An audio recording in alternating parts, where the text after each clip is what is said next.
Bom dia, boa tarde, boa noite, minha gente. Está começando mais um episódio de F1 a todo vapor, que você nos acompanha tanto em vídeo quanto também em formato podcast. Eu sou o Luiz Fernando e nós estamos no episódio 195 do nosso podcast F1 a todo vapor. Quem diria? 195. E hoje nós vamos falar tudo o que aconteceu aí, analisar tudo o que aconteceu no GP da Grã-Bretanha de 2023 da Fórmula 1. 11ª etapa do campeonato, mas são 10 corridas, porque nós não tivemos Imola, né? Então vai lá, coloca uma água para ferver, passa aquele cafezinho e vamos falar de Fórmula 1. Deixa eu adicionar os convidados da live de hoje aqui, para a gente estar falando tudo que aconteceu ontem em Silverstone. Deixa eu aceitar o convite. Deixa eu ver se deu certo aqui. Fala, meu caro, tudo tranquilo com você? E aí, como é que tá? Tá me ouvindo bem? Tá me ouvindo bem? Eu telefone aqui de novo, para não dar mau contato. Estou te ouvindo bem. Você está me ouvindo bem? Eu te ouvindo bem. Agora saiu o eco. Eu sempre retiro o fone e coloco novamente para sair o eco, né? Deixa eu ver se o nosso amigo Vini já está também pronto aí para integrar o time. Deixa eu já convidar o Kevin também, não sei se vai participar hoje, vamos ver. Convidar os meus amigos aí, para a gente estar começando aquela resenha, dependendo também, eles entram durante a live. E aí, meu caro, tudo tranquilo com você? E aí, tudo bem, Luiz? Como é que você tá? Firme? Cara, firme e forte. Falar um pouquinho aí da corrida de ontem, circuito de Silverstone. Tivemos a 6ª vitória consecutiva do Max Verstappen, 11ª vitória consecutiva da Red Bull, igualando aí a McLaren de 1988, aquela do Senna e Prost, e um pódio também com 2 pilotos da casa, com o Lando Norris e o Lewis Hamilton. O Egleison, gostou da corrida de ontem? Gostei, a corrida foi boa. Corrida eu coloco como, em termos de, como um todo, frente, trás ali, movimentação, a melhor da temporada até agora, na minha opinião. Na verdade, foi uma corrida bem interessante mesmo. Tivemos, acho que o Lando Norris ali na largada deu aquele gostinho da gente, pelo menos, ter 5 voltas ali de briga com o Verstappen, e depois a gente sabe que o Verstappen dispara, mas o restante do pelotão ali foi uma corrida interessante mesmo. Qual que é a sua nota para a corrida de ontem? 8.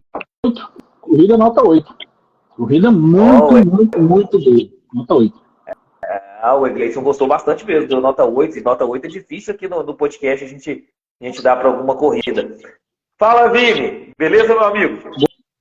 Boa noite, Luiz. Boa noite, Egleison. O pessoal que nos acompanha. Estamos aí para mais uma resenha, né? Tudo tranquilo? Tá frio por aí ou não? Não, aqui tá. Agora tá tranquilo. Que agora tá 15 graus, tá super de boa. Tá louco. Boa. Eu já peguei a nota aqui do Egleison, falei da corrida de ontem. O Egleison gostou bastante, eu também gostei.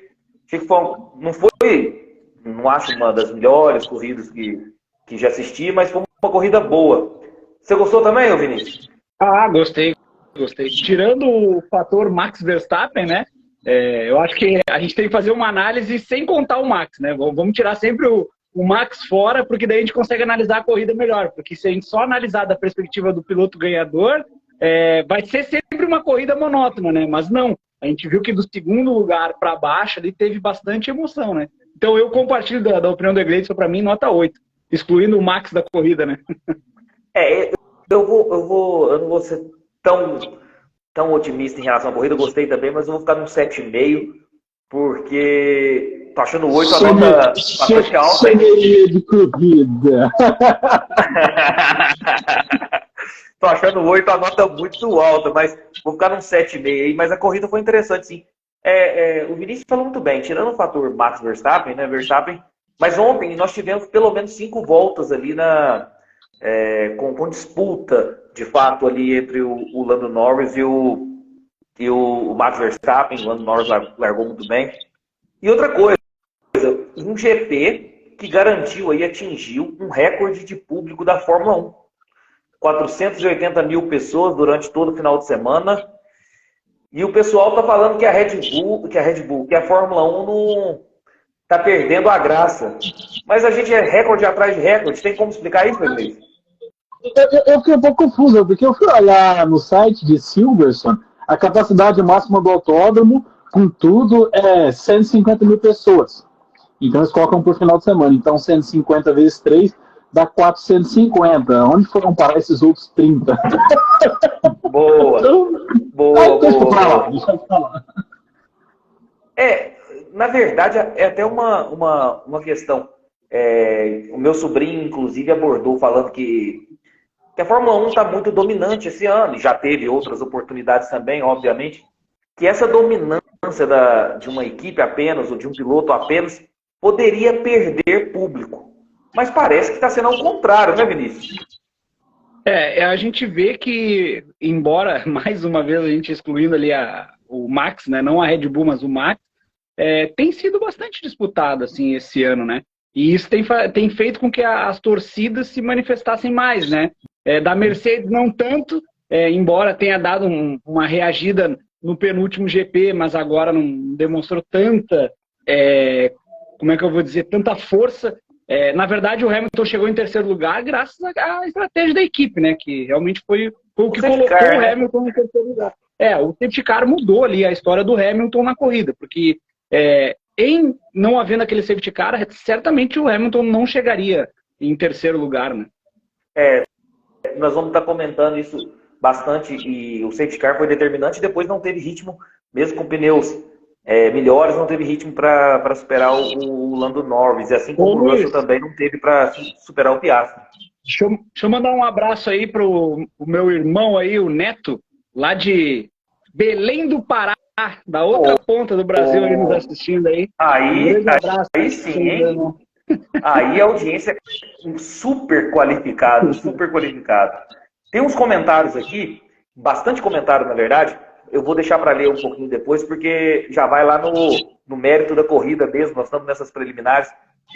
A gente vai comentar aí as equipes principais, os pilotos principais do GP, e aí eu vou estar comentando aí tudo que vocês estão postando para a gente. No sábado, nós tivemos uma pole do Max Verstappen com tempo de 1:26.720. Tirou aquele gostinho da pole provisória do Lando Norris.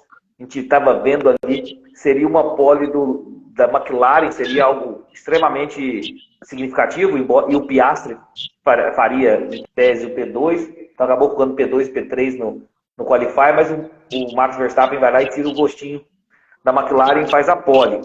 Pérez, mais uma vez, não passando para o Q3, ficando apenas em sexto na corrida. Mais uma vergonha aí do Sérgio Pérez. Como é que Quinta vez consecutiva na temporada. Quinta corrida consecutiva sem conseguir levar o carro para o Q3. O Albon tem mais Q3 na temporada do que o Pérez. Só um fato. É extremamente decepcionante a temporada do Pérez. E depois nós vamos comentar aí se é o caso do Pérez ser substituído ou não. E também tivemos aí o Bottas eliminado na classificação, com aquele problema da quantidade mínima de combustível para análise, que o Vettel já sofreu, se eu não me engano, o Ocon também. E aí o Bottas eliminado. Corrida, Max Verstappen, mais uma vitória, sexta consecutiva. Segundo lugar, Lando Norris, surpreendente. A McLaren, o ritmo da McLaren desde a Áustria, e agora em Silverstone. Completando o pódio, Lewis Hamilton, da Mercedes, ou seja, um pódio inglês aí. O pessoal da Inglaterra ficou feliz de ver dois pilotos no pódio. Quarto, Oscar Piastri com a McLaren, surpreendendo. Até que, enfim, Piastri fez um resultado, porque eu sempre defendi ele estava me decepcionando. Quinto lugar, George Russell. Sexto, Sérgio Pérez. Acho vergonhoso pela situação do carro que tem. Sétimo lugar, Fernando Alonso, Aston Martin, talvez não rendendo tanto quanto rendia no início da temporada. Um oitavo lugar, louvável do Alexander Albon, com o Williams. Nono lugar, Charles Leclerc. Décimo lugar, Carlos Sainz. As Ferraris aí, nono e décimo. Tivemos na corrida uma largada boa do Norris, ultrapassou o Verstappen. O Piastri também chegou a pressionar um pouquinho o holandês. Na volta 5, o Verstappen assume a primeira posição. Tivemos safety car, com problemas mecânicos aí do carro do Magnussen, na volta 33. 11ª corrida consecutiva com o uso de safety car. Umas boas brigas ali nas primeiras posições, tirando o Verstappen, que fez uma corrida à parte, principalmente marcada por Mercedes versus McLaren. E a vitória do Verstappen. Vamos lá, Vinícius, vou começar com você agora. Red Bull, 11 vitórias consecutivas, desde Abu Dhabi 2022, igualando o recorde daquela McLaren lendária de 1988, com Senna e Prost. Acho que o que está dando um mau contato é o fone do Egleides. Eu ia falar isso, tem um fone que está dando um chiado aí, agora não sei qual. Eu acho que é o do Egleides. Se for o caso, você tira o fone, faz sem fone. Eu acho que tá dando mau contato no seu fone aí. Tá dando um ruidinho. Tá. Mas falando sobre essa questão da Red Bull, impressionante, né, Luiz? Impressionante o trabalho que a Red Bull vem apresentando, a evolução, né? E aquilo que a gente já havia falado antes, né? Não adianta copiar só o assoalho, né? Que o pessoal ficou com receio. Agora que o carro do Pérez foi içado, né, em Mônaco, né? Aquela imagem quase que pornográfica do carro do Pérez sobrevoando o circuito, sim, né? Não adianta copiar o assoalho se tu não tiveres o projeto como um todo, né? Então o Adrian Newey, ele tem um projeto como um todo desenvolvido a partir do assoalho, né? Então, ok, tu vais copiar o assoalho, mas e a sequência? Como que vai ser a atualização? A aerodinâmica, as atualizações são todas baseadas no assoalho, né? Então se tu não tens o projeto, tu pode evoluir uma corrida ou duas, mas não vai se manter, né? Então a gente vê que a Red Bull num caminho muito forte de evolução e contando com o mago, né, da aerodinâmica, que é nada mais nada menos que Adrian Newey, né? Com certeza, com certeza. O Kevin vai entrar na nossa live aí também, para estar dando a sua opinião sobre a corrida. Só para mencionar mais uma vez, nós estamos vendo a história sendo construída. A Red Bull, 11 vitórias consecutivas desde o GP de Abu Dhabi 2022, igualou simplesmente o recorde daquela McLaren de 88, tida como o melhor carro aí, talvez, de todos os tempos, com Senna e Prost. E eu te pergunto, Vinícius, a Red Bull deste ano é o carro mais dominante dos últimos 20 anos? Ao que parece, sim, né, Luiz? A gente já viu na própria no GP da Grã-Bretanha, né? O Lewis Hamilton ganhando com 3 pneus, né? Uma distância de mais de 30 segundos para o segundo colocado, né? O que parece muito é que a dominância da Red Bull salta aos olhos, né?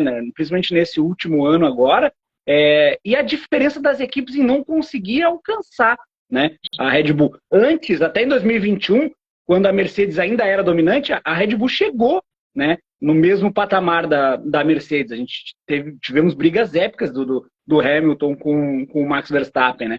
Mas agora não, agora a gente vê a Red Bull num patamar e as equipes não conseguindo atingir esse mesmo patamar, né? Sendo que o regulamento é o mesmo para todos, né?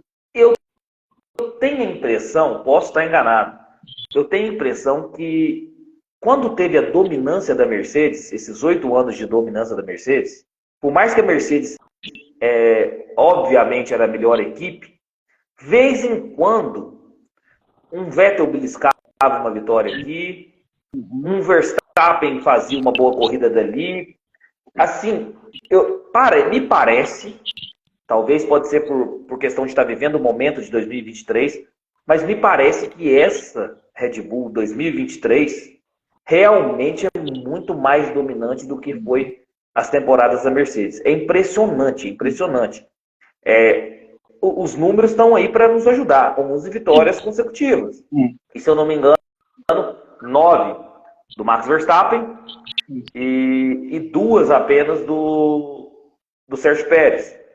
Então, assim, está igualando aquela McLaren é algo que, desde 88, nós estamos falando de 34 anos.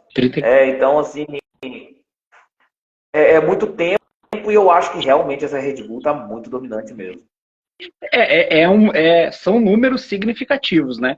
Num atual cenário em que nós temos pelo menos 3 equipes brigando geralmente, né, nos últimos anos brigando na parte de cima, né? A gente conseguir visualizar uma equipe nessa discrepância com relação às demais, salta aos olhos, né, Luiz? Realmente salta aos olhos. Então, mais uma vez, enaltecer o trabalho que a Red Bull vem fazendo ao longo desses anos, né? Com certeza. E outra coisa, tem uma questão que eu vou até pegar aqui, ó. Vou até pegar o 88 aqui. 88, GP Brasil. Prost venceu. Então, uma para o Prost. GP de São Marino. Ayrton Senna venceu, 1-1. Mônaco, 88, Prost, 2-1. México, 88, Prost, 3-1. Canadá, 88, Senna, 3-2. Estados Unidos, Senna, 3-3. GP da França, de 88, Prost, 4-3. GP da Grã-Bretanha, de 88, Senna, 4-4. O GP da Alemanha, de 88, Senna, 5-4. GP da Hungria, de 88, Senna, 6-4. GP da Bélgica, Senna, 7-4. Então, nós tivemos um 7-4 bem pareado entre Senna e Prost. Diferentemente do que a gente vê da Red Bull, de Abu Dhabi até agora em Silverstone. Você vê Max Verstappen em Abu Dhabi, no Bahrein deste ano, Max Verstappen. Arábia Saudita, nós tivemos o Pérez. Austrália, Max Verstappen. Azerbaijão, Pérez. Miami, Verstappen. Mônaco, Verstappen. Espanha, Verstappen. Canadá, Verstappen. Áustria, Verstappen. Agora, GP da Grã-Bretanha, Verstappen. Então, assim, a diferença de 9, né, para 9-2 do 7-4 do Senna e Prost, né? A discrepância é muito maior entre Max e Pérez, né? A gente vai entrar no assunto Pérez mais adiante, mas a gente vê que a diferença de um piloto para o outro na mesma equipe é muito maior, né? Sendo que os carros são iguais, mas a gente vai entrar nesse assunto mais adiante, né, sobre Pérez. Com certeza. Então, eu acho essa Red Bull o carro mais dominante aí dos últimos 20 anos. Sem dúvida. Verstappen fez a pole, vitória, melhor volta da corrida, 6 vitórias consecutivas. Olha o hall que ele está entrando com essas 6 vitórias consecutivas. Quem conseguiu isso na Fórmula 1 foi um grupo seleto de pilotos. Ascari, Michael Schumacher, Sebastian Vettel e Nico Rosberg. Apenas estes pilotos conseguiram 6 vitórias consecutivas na Fórmula 1. E falta 8 vitórias aí para alcançar o Prost, em número de vitórias, o Verstappen, e 10 para alcançar o Vettel. E do jeito que a temporada está transcorrendo, vai caminhando aí para atingir esses números ainda esse ano, né, Vinícius? Eu ia complementar justamente isso. Esse ano ainda ele vai conseguir atingir essa marca, né? Sem dúvida, né? Pelo que vem apresentando, né? E pelo que não vem apresentando as outras equipes, né? Acho que até muito mais, Luiz, pelo que não vem apresentando as outras equipes. Mas nós estamos tirando mérito do Max? Claro que não. Mas é que as outras equipes... qual é a segunda força, né? Hoje a gente não consegue descrever com 100% de certeza qual seria essa segunda força. Essa segunda força tem variado muito de circuito para circuito, né? E nós já tivemos como segunda força, nós já tivemos a Aston Martin, primeiramente, depois a Mercedes, Ferrari, e agora parece que está indo para a McLaren. Isso mostra... Oi, Gleison, o seu fone está com um pouquinho de problema mesmo. Isso mostra, ô Vinícius, o quanto essa briga pela segunda força está interessante. Isso mostra isso, porque nós tivemos aí porque se a gente tirar o campeonato Max Verstappen, que é um campeonato à parte, nós temos aí, começou a segunda força com o Aston Martin, nós passamos por Mercedes, passamos por Ferrari, e agora nós estamos vendo uma McLaren. Isso tudo na briga aí da segunda força do campeonato. Cada uma teve seus momentos de glória, assim dizendo, até o presente momento. Então, tirando o campeonato Max Verstappen, é um campeonato muito disputado, né? Sim. Sem dúvida, porque a gente vê que as demais equipes, vamos botar ali Mercedes, Aston Martin, a própria Ferrari, elas estão quase que no mesmo patamar assim, de briga. A Ferrari perde muito para ela mesma, né? Quem atrapalha a Ferrari é a própria Ferrari, infelizmente, né? Até é curioso, a gente vai debater mais um pouquinho sobre a corrida, né? Mas é curioso a gente ouvir os rádios, né, dos pilotos da Ferrari com os seus mecânicos, né? Mas a gente vê que nessa segunda parte do grid, né, tirando o Max, realmente tá bem disputado. Por isso que a gente, no início ali, eu e o Iglesias, nós demos uma nota 8, né? Porque a gente excluiu o Max da corrida e pegou do Norris para baixo, né? Boa. E aí, salve, Kevin. Tudo tranquilo, meu amigo? Até que enfim. E aí, galera, tranquilo? Eu tô tentando aqui, tô pedindo pra poder entrar mó tempão. E eu tô tentando aceitar, tem um bom tempão também. Não vai, Não vai. Eu tô tipo assim, não vai. Eu fui pro pessoal, mandei solicitação pelo pessoal, voltei pra esse aqui, mandei de novo pra esse aqui, até que uma hora apareceu. Olha aí, eu tô tentando. Beleza, né? Eu tô tentando te aceitar aqui também a todo momento. Vamos falar um pouquinho aí, então, o Kevin, das McLarens aí. Norris e Piastri, um trabalho fantástico. O que você achou da McLaren no final de semana? Poxa, deu maior satisfação ter visto a McLaren voltar a andar lá na frente como antigamente. Poxa, muito bom. Torci muito para que eles vencessem a corrida. Quando o Norris passou o Verstappen, falei, caramba, o que está acontecendo aqui esse domingo? Mas aí depois a normalidade entrou, né? Voltamos à normalidade e aí o Verstappen sobrou.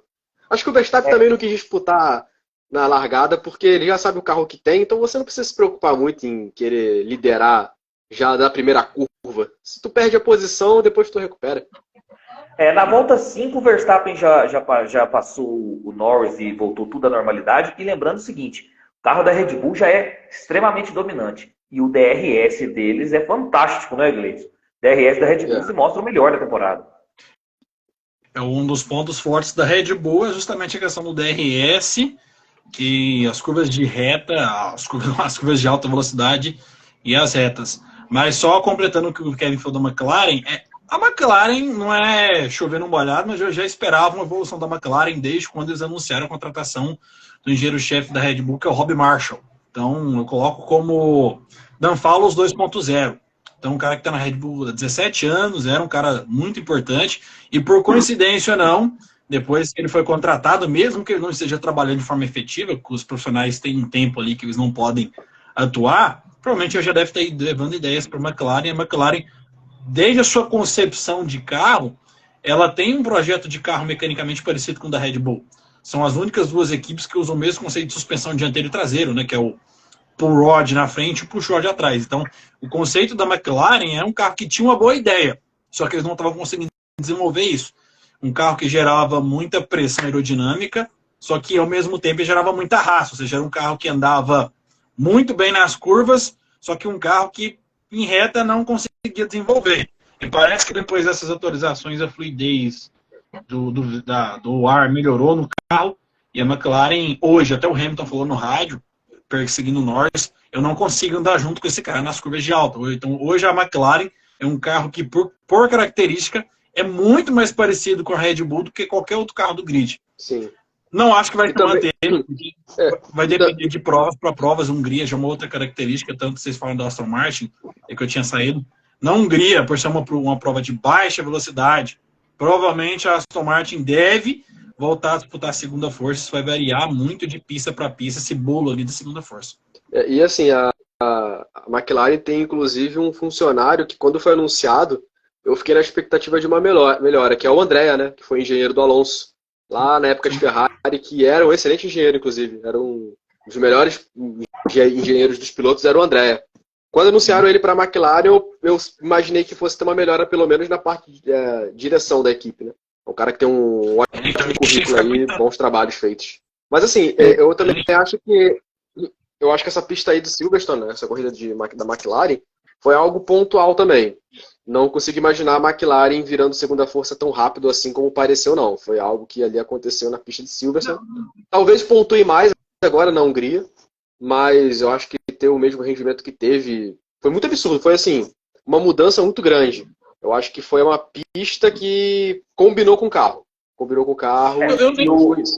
o próprio Norris comentou isso.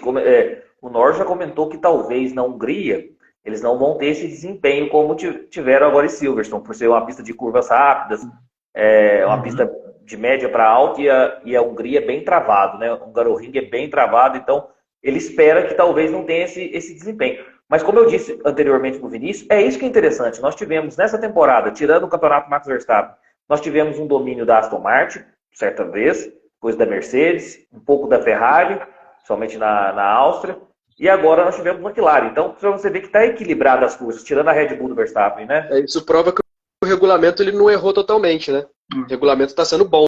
Se não fosse a Red Bull, a gente teria um campeonato aí talvez com 3, 4 pilotos disputando o título. Provavelmente seria agora... Verstappen, Hamilton, Alonso e talvez o Norris chegaria junto. E vocês também. Notem que curioso, né? O que a gente sempre fala aqui, o Luiz, o Egleitson, o Kevin, né? A gente está sempre comentando aqui. O mesmo carro, com os mesmos pilotos, eles têm que andar parecido. Então a gente viu o Piastri, que estava tendo desempenhos terríveis, né? Com esse carro, que nessa pista de Silverstone gerou uma expectativa e, por consequência, acabou tendo resultados muito eficientes, o Piastri acabou andando junto com um companheiro dele de equipe, que é o Lando Norris, né?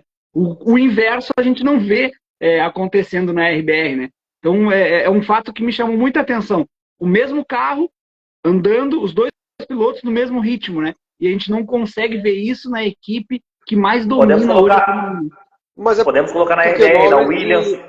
Mas Norris e Piastri, eles têm uma habilidade parecida. O Piastri é um bom piloto também, muito bom, ganhou Fórmula 2, Fórmula 3, os dois são próximos ali. Mas eu entendi o que o Vinícius quis dizer. Eu sei que o Piastri é um baita piloto, eu postei nele e tinha queimado a minha língua até essa corrida, mas o que o Vinícius está dizendo, e eu concordo, é que você não precisa ser um talento absurdo igual um Verstappen, igual um Hamilton, igual um Senna, mas próximo, pelo menos próximo, você tem que andar, você não precisa ficar à frente nunca de um talento extraordinário igual esse, que nasce de 20 em 20 anos, vamos supor assim. Mas você tem que, pelo menos, minimamente ter um resultado, pelo menos um mínimo ali. O Pérez, a quinta corrida seguida sem passar o carro para o Q3, ele pega um P6 com a Red Bull. Isso aí, para mim, não é o mínimo que ele teria que fazer. Eu não estou dizendo que ele tem que andar melhor que o Verstappen, isso é impossível. Assim como você vai ver em outras equipes. Mas o mínimo, ele não faz nem o mínimo, entendeu? O Piastri mostrou que dá para se fazer pelo menos parecido, pelo menos próximo. É que assim, eu acho que na minha opinião, o Pérez, ele desandou um pouco desde a corrida de Miami para cá. Aquela corrida que o Verstappen deu um baile nele, com pneu duro, rendendo mais do que ele de pneu médio, e passou de passagem. Vocês perceberam que de Miami, daquela corrida para cá, o Pérez acabou. Até então ele ainda estava empolgado e tal. Me parece que o problema também é psicológico ali. Agora eu acho que você acertou. Não, o problema do Pérez é o coach dele.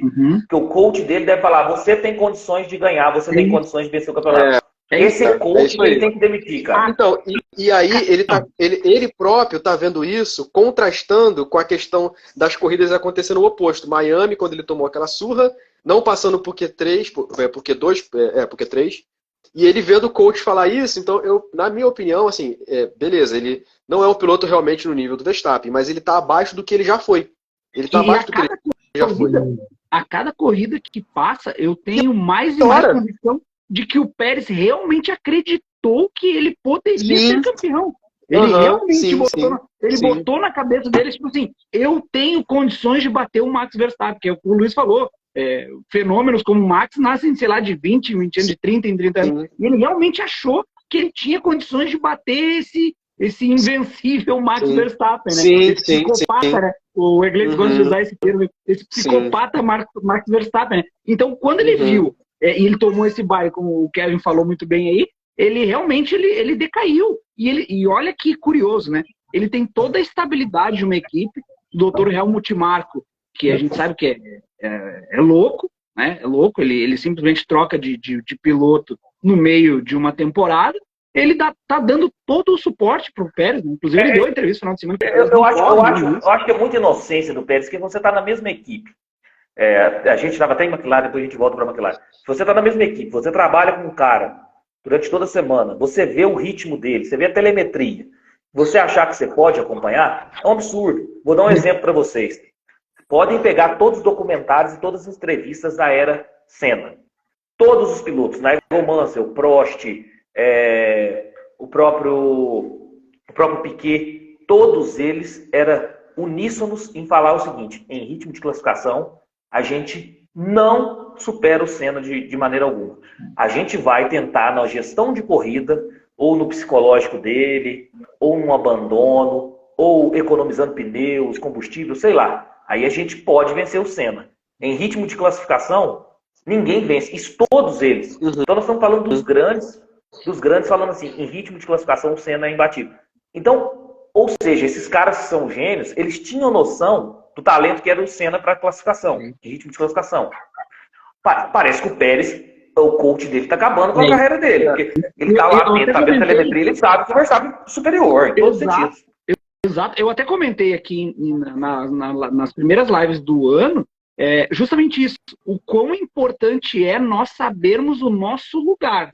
Falei isso justamente com relação ao Pérez. Porque a partir do momento que o Pérez realmente acreditou que ele poderia ser campeão mundial e que o Verstappen deu todo esse baile aí, como o Kevin muito bem falou, ele simplesmente acabou o Pérez ali, entendeu? Pode trocar de piloto agora, ao final do ano, o Pérez acabou, entendeu? Então, tipo assim, a parte psicológica, nós já havíamos falado aqui em outras oportunidades, é tão importante, ou às vezes até mais, do que a capacidade do piloto em guiar o carro. Né? Então, uma historinha, vou contar, só para contextualizar, tem uma historinha da Copa de 2002, que é o seguinte: o Filipão chegou, desculpa aí, pedir licença para falar um pouquinho de futebol, o Filipão chegou, deu o colete do titular para o Luizão. Eu não sei se vocês sabem essa história. Aí quando viu o Luizão, deu um sorriso daqui a aqui, né, de orelha a orelha. Aí quando viu o Vampeta, aí treinaram. Aí quando viu o Vampeta chegou, bateu nas costas dele e falou: você tá achando que você vai roubar a posição do Ronaldo Fenômeno, né? Você tá achando isso, né, querido? Tipo assim, porque ganhou o colete, ficou muito feliz. Mas o Luizão sabia a posição dele. Que com o Ronaldo não tem jeito. É a mesma coisa que o Pérez deveria saber desde o início. Eu não sei qual que foi a cigana que o enganou, que ele poderia superar Max Verstappen. E para piorar, assim, como ele colocou isso na cabeça, que ele poderia superar o Verstappen, ele começou a tentar andar melhor que ele. Né? Ele vai tentar. E aí ele deu a sorte, em alguns momentos, por exemplo, pista de rua, que ele conseguiu ficar à frente do Verstappen. E aí ele cutucou a onça com vara curta. Aí esse foi o problema. O Verstappen, não, tá bom. Então você quer brigar no título comigo. Então eu vou mostrar a extensão do meu talento. Tipo, eu acho que se ele ficasse mais na dele, talvez o Verstappen nem mostraria tanto talento dele assim. E o Pérez ali acompanhava para ser vice-campeão. Porque ano passado, o Pérez fez uma boa temporada. Ele quase foi vice. Ele fez uma boa temporada. Porque ele entendeu que ali ele tinha a limitação dele. Ele tinha que brigar pelo vice com o Leclerc, que estava em decadência, né? Estava descendo no final da temporada. Mas esse ano, ele quis ir além do que ele realmente pode aguentar. Do limite. Eu vou pegar uma pergunta para o Egleitson aqui, porque o Egleitson tá aí sem debater com a gente tem um tempo. Ele tá quietinho o Egleitson hoje. Ele tá quietinho. Ele tá no suco ali de cevada. Vai água. Ô, Egleitson, me fala uma coisa. O que é o destino do Pérez? Ele sai nesse meio de temporada? Você acha que no final da temporada não sai porque tá tranquilo? O Pérez não sai da Red Bull porque o campeonato de construtores não tem ameaça. O Verstappen vai ser campeão de construtores sozinho, provavelmente. A Red Bull não tem ameaça pelo campeonato de pilotos. O Pérez não precisa trabalhar como escudeiro do Verstappen. Ou seja, está tudo perfeito. Então o Verstappen deve ficar até o final do contrato dele, que é fim de 2024. Ele traz uma grana boa da Claro, paga o seu próprio salário e ainda sobra um troco para a Red Bull. Então, assim, vai ficar até o fim de 24, ele vai, ano que vem, faz 35 anos, já é um piloto meio que já velho, e depois vai seguir o seu caminho. Mas só sobre a questão do Pérez, cara, o Pérez, vocês estão esperando, a galera espera uma coisa do Pérez que o Pérez nunca entregou. O Pérez nunca foi constante, o Pérez nunca fez uma temporada constante na Fórmula 1 ou 2, desde quando o Pérez estreou na Fórmula 1, é isso, é altos e baixos. Então, assim, a galera começou a falar que o Pérez vai ser isso, assado. O Pérez, na minha opinião, é um piloto bom. Eu considero o Pérez até pior do que o Bottas. Porque o Pérez ele é muito ruim de classificação. Nunca foi um piloto bom de classificação. E em corrida ele vai bem. Só que, assim, a gente tem que começar a questionar algumas coisas. O Pérez é tão ruim assim, ou o Verstappen, que talvez é um piloto que é tão acima da média? Porque vocês falaram aí o recorde das equipes que tiveram vitórias consecutivas. A Mercedes em 2019 teve 10 consecutivas. A Mercedes em 2016 teve 10 consecutivas. A Mercedes em 2015 teve 10 consecutivas. A Ferrari em 2002 teve 10 consecutivas. Depois a McLaren e a Red Bull. Então, assim, a gente já tem que começar a considerar que talvez o Verstappen seja um ponto muito acima da curva do que a gente está imaginando.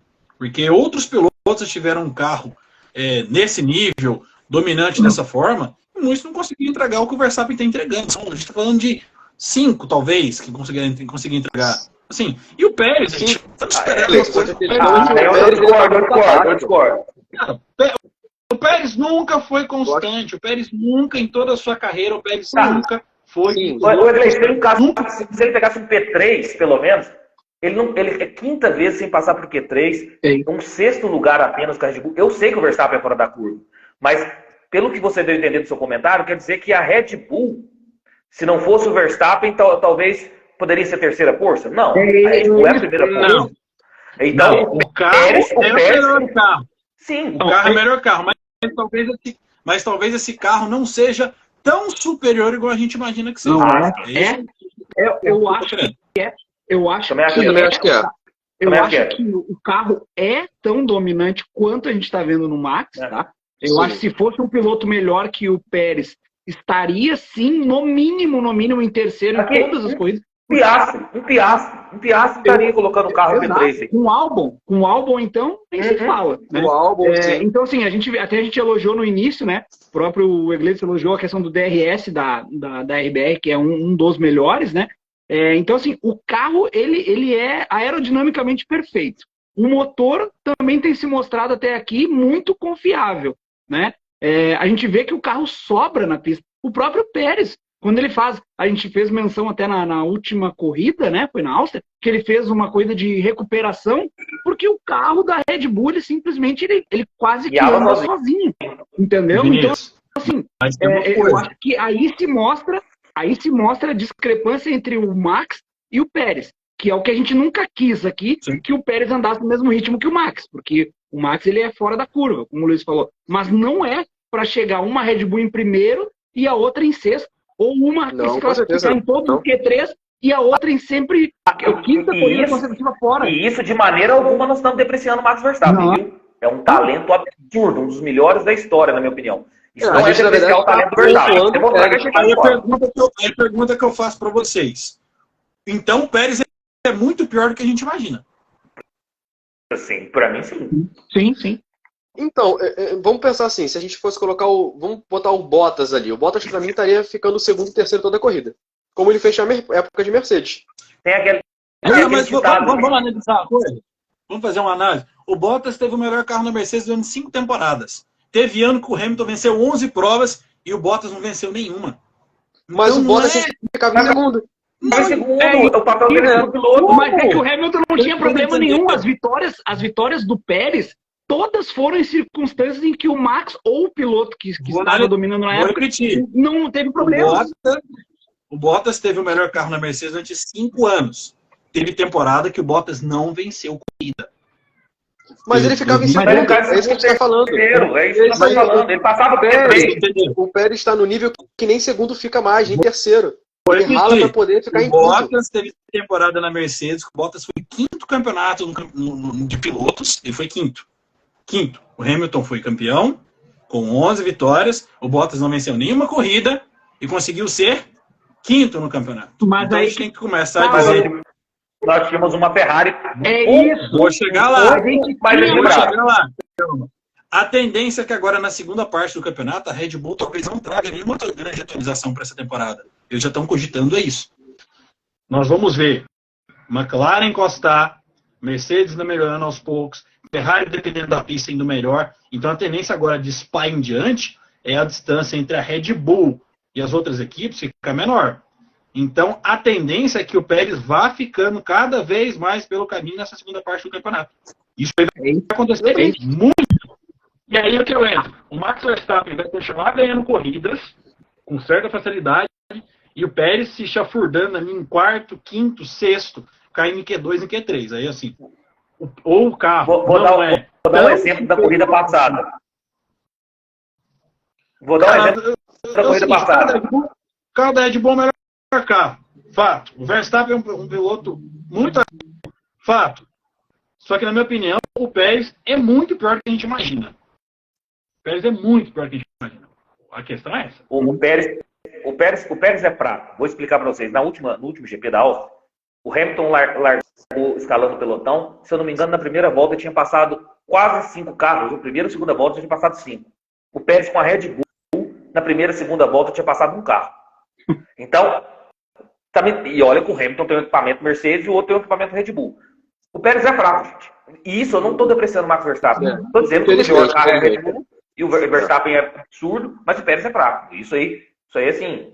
E isso que o Egleison falou, isso que o Egleison falou do Bottas ter chegado em quinto e não ter vencido nenhuma, vamos lá, o Hamilton ganhava todas. Né? Então o Bottas sempre foi o fiel escudeiro. O Bottas sabia o lugar dele na Mercedes, né? Bottas sempre foi o fiel escudeiro. Tanto que em 2021 a briga era do Max com as duas Mercedes, com o Bottas e com o Hamilton. Todo mundo falava isso. Boa. Então, não, o Bottas, o coach do Bottas falava assim, meu filho, você sabe que você é pior que o Hamilton, então vai lá tirar a foto nu, que tá tranquilo, faz o seu papel aí e pronto, entendeu? E ele ficava... pronto. E outra questão, na época da dominância da Mercedes, a Mercedes dominava, ok, mas as outras equipes eram muito mais próximas da Mercedes do que hoje as equipes de 2023 são próximas da Red Bull. Então, hoje a Red Bull abriu uma vantagem maior. A Red Bull abriu uma vantagem maior das outras equipes. A gente vê que o carro da Red Bull ele é muito mais rápido que as outras equipes. Entendeu? A última vez que a Red Bull teve Tanto é que a gente não tem uma equipe que a gente diga hoje, não, essa equipe é a segunda força. Não tem, porque a Red Bull em primeiro... Gente, eu lembro direitinho das temporadas da Mercedes, 2017, 18, 19, eu lembro direitinho de assistir um Qualify e ter expectativa de ter uma pole do Vettel, talvez, porque existia a possibilidade. Hoje não existe possibilidade nenhuma. Hoje é 100% Verstappen, 100% Red Bull. Nós estamos no segundo ano do regulamento desse regulamento de efeito solo. Segundo ano. 14, e 15 e 16. Quem desafiava a Mercedes? Ninguém. As vitórias que aconteceram foram um acaso. Aquela do Verstappen em Espanha. Mas a Mercedes sobrava. Hoje o Gleice está com problema até na internet, viu? A internet, o Gleice. Agora tá sendo a internet, parça. Antes era o fone. Voltou? Tá travando. A gente está analisando o regulamento. Voltou, a gente está falando da Red Bull no segundo ano de regulamento. No segundo ano de regulamento de 14, 15, ninguém ameaçava a Mercedes. Tanto que a Mercedes chegou a vencer 19 de 21 corridas. O ano passado a Red Bull foi muito dominante. Venceu 17 corridas. Né? O Verstappen venceu 15. Então a gente está analisando o regulamento no seu segundo ano. Para 24 e 25, a tendência é que isso que você está falando que aconteceu em 17 e 18, aconteça com a Red Bull também. Então a gente está analisando o regulamento no segundo ano. Eu concordo, mas, por exemplo, ano passado a Red Bull foi dominante. Mas eu não via uma distância, não sei se vocês, gente, eu não vi uma distância tão absurda, tão abissal igual está nessa temporada. Por exemplo, ano passado o Verstappen teve 15 vitórias, teve recorde quebrado, mas eu acho que ainda tinha um pouco de disputa, se é que vocês entendem. Esse ano foi discrepante. Só no início da acompanhava um pouquinho. Até a França, até GP da França, pelo menos, o Leclerc bateu sozinho. Isso, a Ferrari acompanhava um pouquinho ainda. Esse ano, Egleison, assim, é bom essa divergência, mas esse ano tá absurdo. Não tá a maior diferença. Tanto é que eu acho, de verdade, que é a maior, é a equipe mais dominante nos últimos 20 anos. Até vocês não estavam na live nessa hora, você estava o Vinícius. Para mim, é a equipe mais dominante. Mais dominante que a Ferrari do Schumacher, mais dominante que a Mercedes, do Hamilton. Para mim, esse carro da Red Bull desse ano, desse de 2023, é o melhor carro de todos os tempos. Para mim também.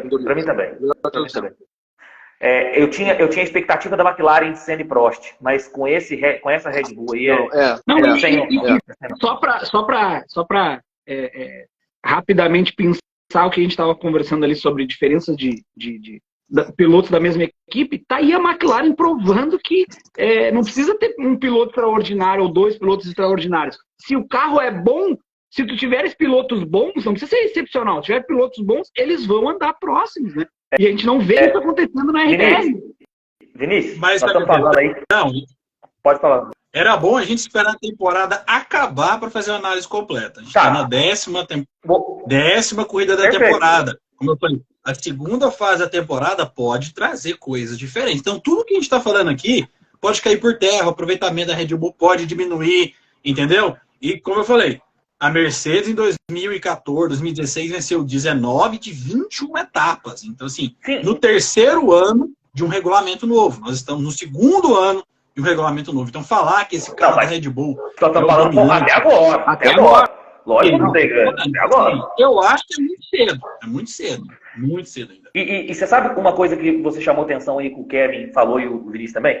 Só um detalhe que até o Egleison chegou a mencionar. Para você ver o tanto que esse carro é dominante, é o carro mais dominante da história, para mim, tá caminhando para ser o carro mais dominante da história, a temporada não acabou, como o Egleison disse. Para você ver uma coisa, Verstappen tem 255 pontos. Segundo lugar no campeonato de construtores é a Mercedes com 203. Ele sozinho, Verstappen sozinho, ele é campeão de construtores. Com 50 pontos de diferença. Não, isso é absurdo, gente. Isso é absurdo. Deixa eu dar o crédito aqui. O Egleison compartilhou até nos stories da página dele hoje as diferenças entre pilotos de equipe, né? E a maior diferença entre pilotos de equipe é justamente Max e Pérez, em questão de pontuação, né? Max e Pérez é a maior discrepância, né?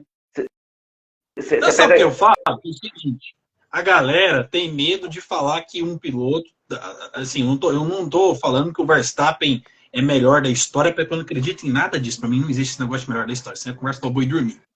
Mas talvez o Verstappen se torne um piloto que talvez a gente não viu ainda na Fórmula 1 em determinados pontos de dominância, porque vários outros tiveram carros dominantes.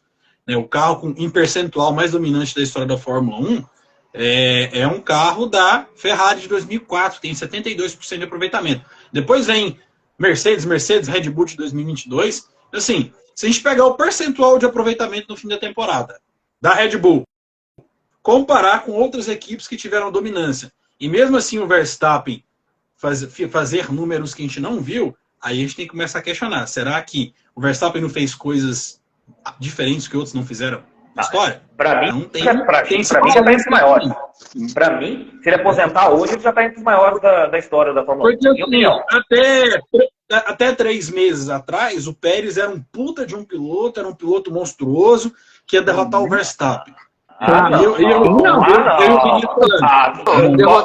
derrotar o Verstappen, não, mas eu tinha assim, a esperança que ele faria um campeonato difícil. Não, aí mas, cara, o Kevin tudo bem, mas só pegar as suas lives.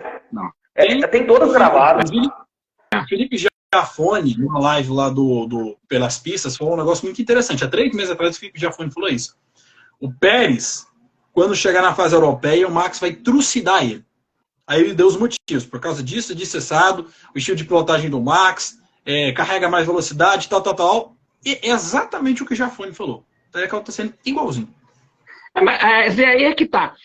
Aí é que as pessoas confundiram, eu acho, um pouco nessa época que o Egleison falou que o Pérez estava, entre aspas, supostamente ameaçando o Max. As pessoas confundiram a torcida com a realidade. O que todo mundo quer, inclusive a gente? Uma Fórmula 1 muito mais competitiva. Sim. Né? Então as pessoas confundiram. Tipo, eu quero que o Pérez vá lá e ameace o Max. Mas a realidade não era essa. Além disso, a gente não queria dominância, vamos colocar todos os pingos nos is. O Max Verstappen, popularmente falando, ele não é o queridinho do fã do esporte. Não é. Na maioria das vezes, não. Então, é natural alguém ganhar uma corrida, as pessoas colocarem isso na cabeça para tirar essa dominância do Max Verstappen, porque o Max Verstappen ele é completamente o oposto do Lewis Hamilton. Que o Lewis Hamilton, foi até interessante um podcast que eu vi hoje, que o Lewis Hamilton é o seguinte: quando ele atingiu o recorde do Senna, ele falou que atingiu o recorde do maior da história. Quando ele atingiu o recorde do Schumacher, ele falou que atingiu o maior da história. O Lewis Hamilton é popular, o Lewis Hamilton é marqueteiro. Então, fala que o povo quer ouvir. Então, o que acontece? O Max Verstappen é completamente oposto. Então, tem essa questão também. O Max Verstappen é muito rejeitado. Do ponto de vista de talento, acho que é indiscutível. Ninguém fala que o Max Verstappen é ruim piloto. Mas do ponto de vista de personalidade, todo mundo talvez tenha um quesinho de torcer contra e quando vê o Pérez ganhando, faz essas ponderações aí de possível disputa. Não, e o Max, ele não que... tá nem aí. Na verdade, o Max não tá nem aí. Se gostam dele ou se não gostam, ele não tá preocupado se ele tem torcida ou se ele não tá. Deixa eu fazer uma referência aí que o filme, o Max me lembra muito do... Quem viu o Rocky, acho que é o Rocky 4, ele me lembra muito do Ivan Drago. Ele é aquele russo, lembra da União Soviética? Aquele lutador que acabou matando até o Apollo Creed. Ele lembra muito, porque o Ivan Drago era o quê? Era uma máquina. Ele chegava ali, o Max é isso aí, uma máquina. Ele é treinado, ele foi treinado para vencer. Ele está fazendo aquilo na qual ele foi treinado. Simples. Se tem gente gostando dele, se não tem, ele está pouco se lixando. Ah, se cagando.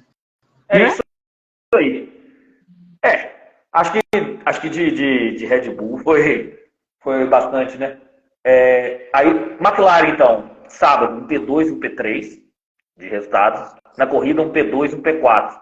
O Norris, por exemplo, sempre fala que o ídolo dele é o Hamilton. Jogou duro. O Hamilton com pneus novos não conseguiu passar, foi as melhores disputas da corrida ali, na minha opinião. O Hamilton e Norris e o Piastri com o Russell.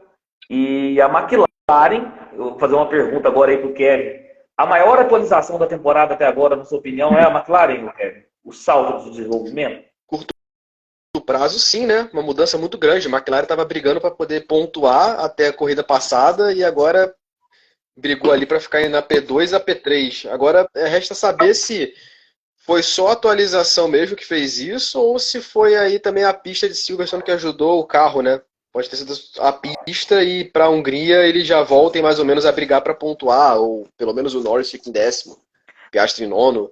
Mas eu achei que foi bem assim, bem discrepante a atualização. As outras equipes melhoraram, como a Mercedes quando colocou o sidepod, né? Quando engordou o sidepod para o GP da Espanha. A Ferrari quando também levou um sidepod parecido com a Red Bull também teve uma pequena melhora no rendimento do carro. Mas uma mudança drástica como o da McLaren assim foi realmente surpreendente. E ainda tem mais 25% das atualizações que serão implementadas no GP da Hungria. Então só foi implementado 75%. E o Egleito, como torcedor da McLaren, curtiu a pintura em homenagem aos 60 anos da equipe? Aquele prata? Horrorosa. Infelizmente a gente tem que concordar que o carro da McLaren é disparado mais feio do grid. Então, isso... Não, a questão do laranja eu acho legal. Eu gosto da McLaren laranja, ao contrário do que eu acho que a forma como... Eu também gosto, mas eu acho que ela tinha que ser toda laranja. Toda, inteira.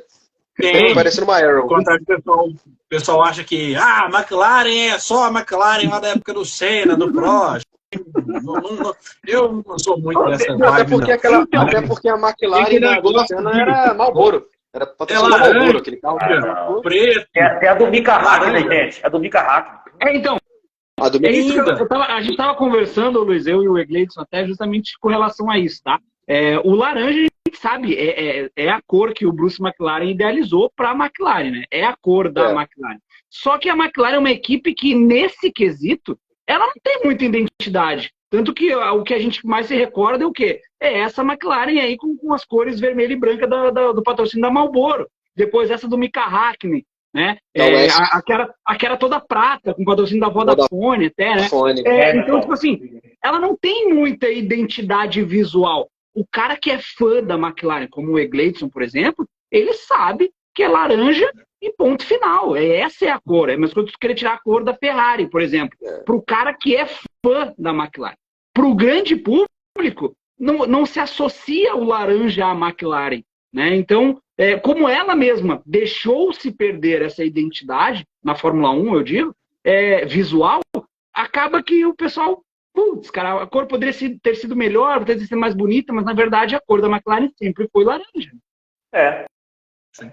E McLaren no top 3 de uma corrida fazia 3.878 dias. O último foi no GP Brasil de 2012, com Hamilton em primeiro e Jason Button em segundo. Então aí para ver como... Na verdade, Não, teve... GP da Itália. Itália, Primeiro Daniel Norris, Ricciardo, é verdade. É verdade, teve Daniel Ricciardo e Norris. É verdade, GP da Itália.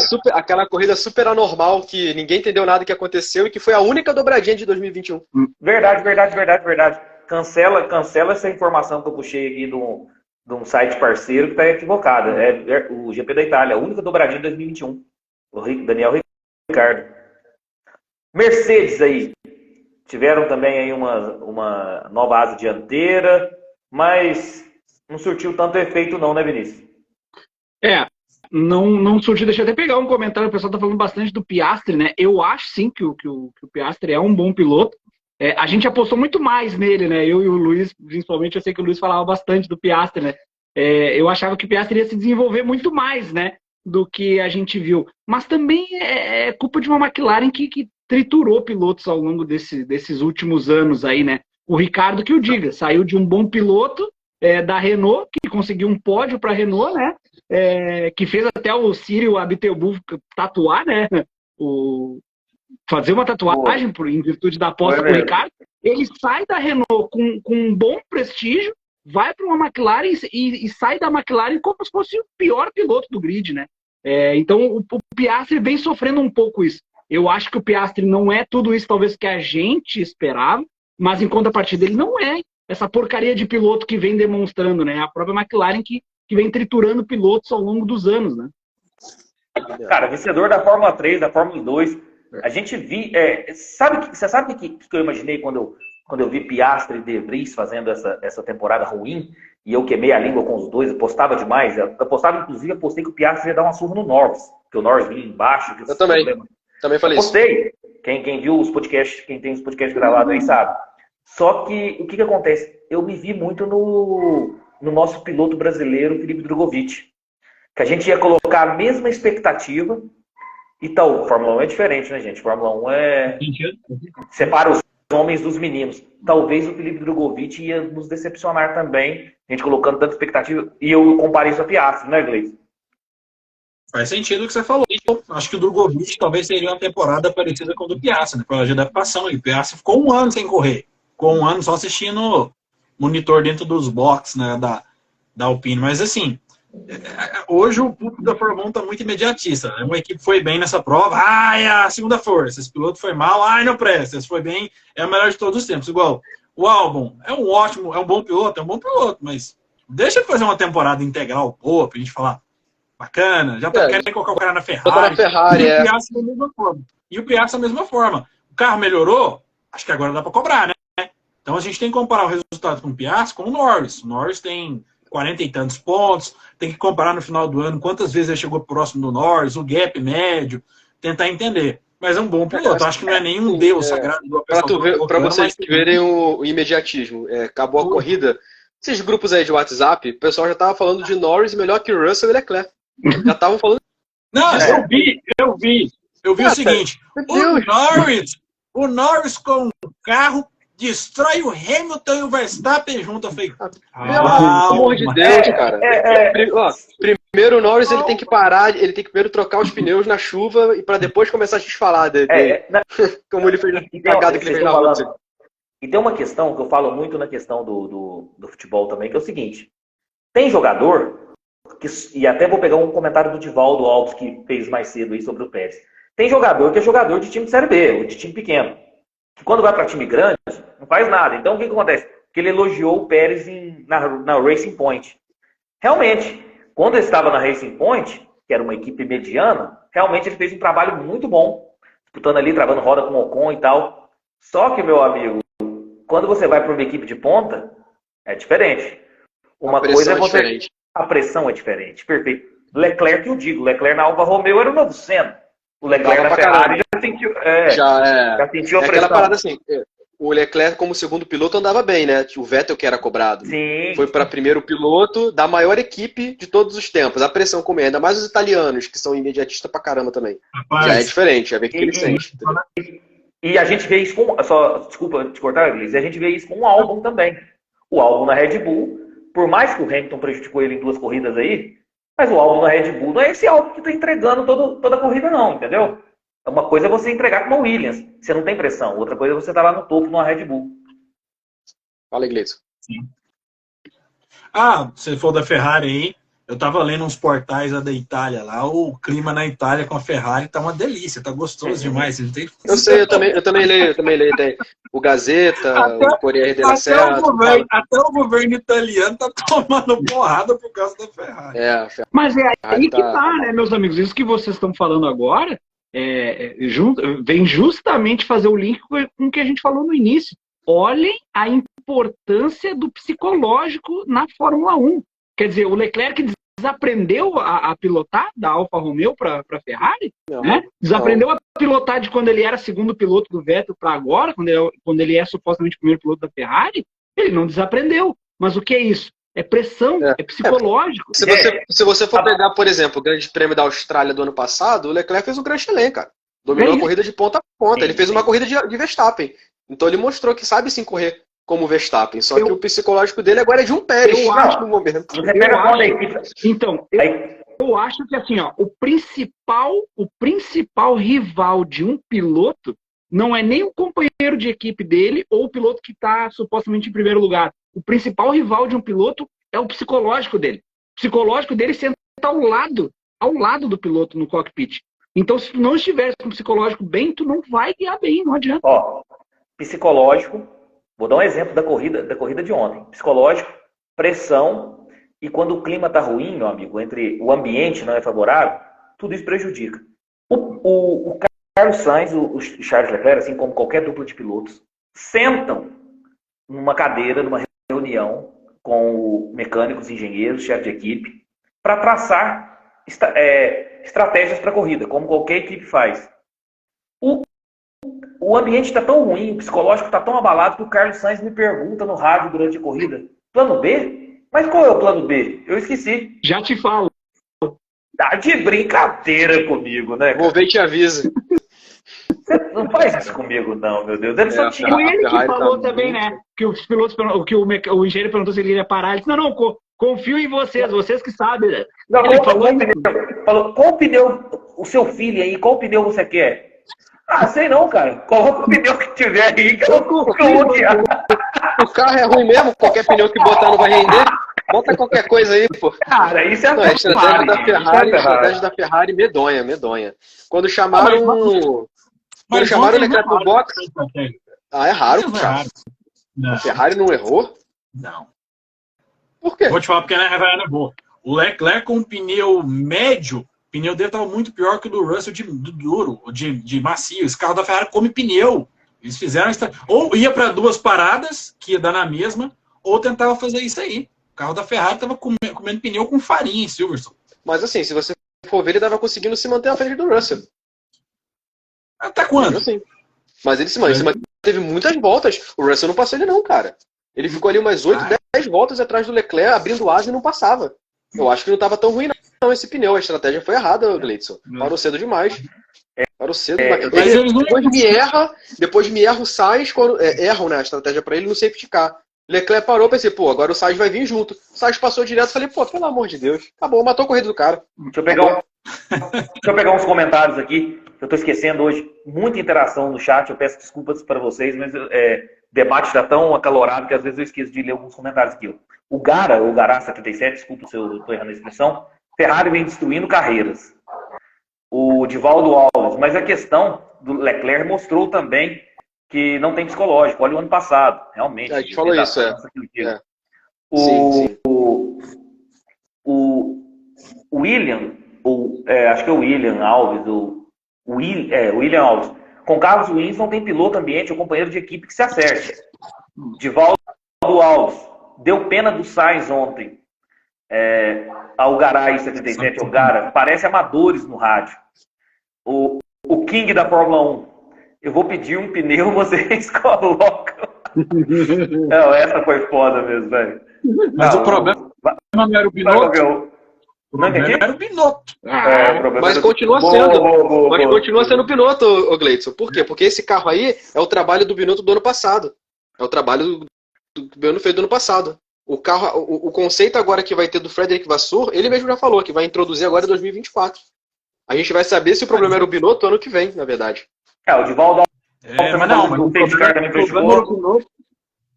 vai te falar, mas o carro de 2021 começou bom porque também era projeto do Binotto. Será que era tudo culpa do Binotto? O Binotto ele fez um bom trabalho pro carro de 2021 e um trabalho ruim pro carro de 2022. Esse comentário do Egleison eu faço para a direção de prova, né? Mas o problema não era o Masi, né?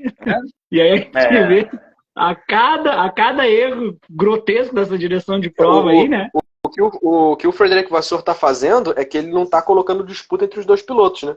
O Binotto deixava correr mais solto. O Vasseur já está mostrando claramente a preferência para o Leclerc, já percebe isso.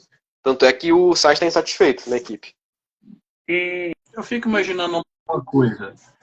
A Ferrari, na sua época de maior auge, ela tinha um campeão mundial, ela tinha um cara que fazia chefia técnica, que era o Ross Brawn, e tinha um cara que fazia chefia esportiva, que era o Jean Todt. E tinha o positivo, o Rory Byrne. Sim, mas dava muito bem para manter o Binotto na parte técnica, o Vasseur na parte esportiva. Sim. E trazer um piloto de verdade, porque com todo respeito, o Leclerc e o Sainz não são pilotos para a Ferrari. Para ser líderes. Não, são bons pilotos. A Ferrari talvez a única equipe da Fórmula 1 que tinha por obrigação ter no seu plantel de pilotos um campeão mundial. Não interessa se tá velho, se tá ruim, mas tinha que ter um campeão mundial para segurar a bucha. Talvez tinha que ter trazido o Alonso de volta, né? Fazer alguma coisa com o Alonso. Um Alonso de volta. Ninguém Mas o Alonso saiu de lá. Obrigado. O Hamilton, então. Ir atrás do Hamilton. E tem essa especulação, embora acho que não vai se concretizar, mas tem essa especulação. Não vai não, porque o Hamilton tá para renovar e o Leclerc também tá para renovar com a Ferrari, vai continuar, então não... Vai ficar com dois pilotos aí que são basicamente promessas só, né? E o Kevin mencionou muito bem, quando tinha Vettel e Leclerc, o Vettel segurava a bucha. Numa equipe grande como a Ferrari, a maior equipe de todos os tempos, você tem que ter um cara que segura a bronca. Tá ferrado, tá ruim pra caramba. A bronca é minha, eu sou tetracampeão, sou o Vettel. Pode falar, eu tenho 4 títulos. Então, assim, depois que o Vettel saiu, cara, o Leclerc não segura a bronca. O Leclerc ele não tem currículo pra segurar a bronca. Não. Muito menos eu acho que, na verdade, a grande questão do Leclerc, eu acho que ele ficou como o primeiro piloto cedo demais.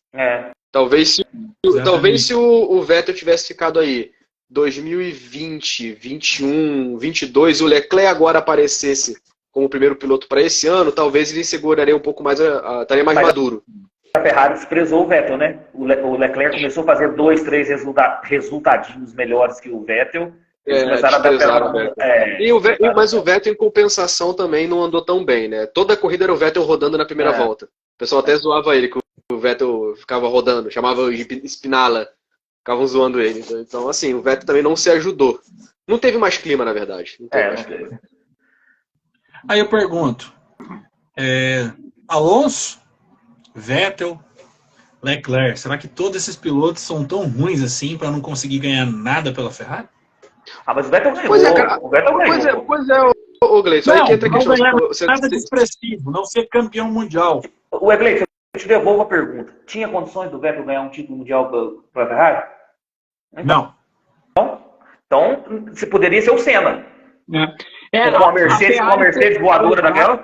No caso do Vettel ali que a gente falou, né, que às vezes, nessa época de dominância da Mercedes, né, às vezes o Vettel dava uma beliscada ali no Hamilton e tal, mas a dominância era muito grande da Mercedes, né, então, como o Luiz falou, poderia ser o Senna ali que não ia ganhar, não adianta, a diferença da Mercedes era muito maior, né. O Alonso saiu chutado, porque reclamava da Ferrari, a forma como era feita a gestão, com um ano de contrato antes tomou uma bica. O Vettel foi dispensado por e-mail pelo Binotto, um tetracampeão mundial. E o Leclerc, pelo visto, pelo andar da carruagem, vai ser um grande talento que vai ficar pelo caminho, pelo visto. Então eu falo, a culpa não está nos pilotos. Não, é da Ferrari. O Alonso, você acabou de mencionar o Alonso. O Alonso na Ferrari, ele vivia o melhor momento da carreira, fez uma temporada fantástica, ele venceu o campeonato. Não tinha condições de vencer. Sabe qual é o problema da Ferrari? Sabe qual é o problema da Ferrari? O problema da Ferrari é o seguinte, não, exatamente. Então, a filosofia italiana da Ferrari é o seguinte, eles não querem deixar que um piloto seja maior que a equipe em alguns momentos. Eu estou falando isso porque vocês já viram na Netflix o documentário do Fangio? Chegaram a assistir? Sim. E lá fala os problemas que o Fangio teve com a Ferrari. Ele só conseguiu ficar um ano na Ferrari. Porque a equipe foi queria campeão. E foi campeão. Então, ele foi campeão e mesmo assim saiu porque a equipe não atendia os pedidos dele. Porque na época que ele guiava pela Mercedes, tinham três engenheiros para cada piloto. Para ele, para o companheiro de equipe e para o outro. Eram 3 pilotos. Cada um tinha seus 3 mecânicos. A Ferrari queria que os mecânicos fossem compartilhados. E o Fangio reclamava isso. Só que o Enzo Ferrari batia a pé. Ele não queria. O Enzo Ferrari queria dominar todo o processo da equipe. E essa filosofia arcaica da Ferrari, do Enzo Ferrari, dos anos 50, 60, foi passando. Então, a Ferrari, ela não dá atenção para os seus pilotos. Eu acho que o Schumacher, ele foi a única exceção. Que foi um piloto... Porque trabalhou no time dele. Ele trabalhou junto. Isso aí. Porque trabalhou junto e levou o time dele. Porque todos os outros pilotos, Alonso queria ter uma voz de comando na equipe, arrumava problema. Vettel tentou voz de comando na equipe, arrumou problema. O caso do Leclerc, ele não tem voz de comando, por isso que ele se lasca também. Porque ele vai na cabeça da Ferrari e não dá certo. Então, assim, a Ferrari é uma equipe que ela não respeita seus pilotos. Eu fui fazer uma pesquisa sobre isso. Você falou do Fangio, o Lauda, que é o da Ferrari, obrigado. Foi campeão. O Prost tomou uma bica da Ferrari, o Prost. Foi mais um. Depois nós tivemos o Schumacher, que quase, né, no final ali foi campeão. Mas depois você teve o Kimi, que também saiu pela porta do fundo, depois voltou. Campeão mundial. Você tem o Alonso, bicampeão mundial. Você tem o Vettel, tetracampeão mundial. Olha a quantidade de pilotos de gabarito alto que a Ferrari basicamente... O problema maior é a equipe, sem dúvida.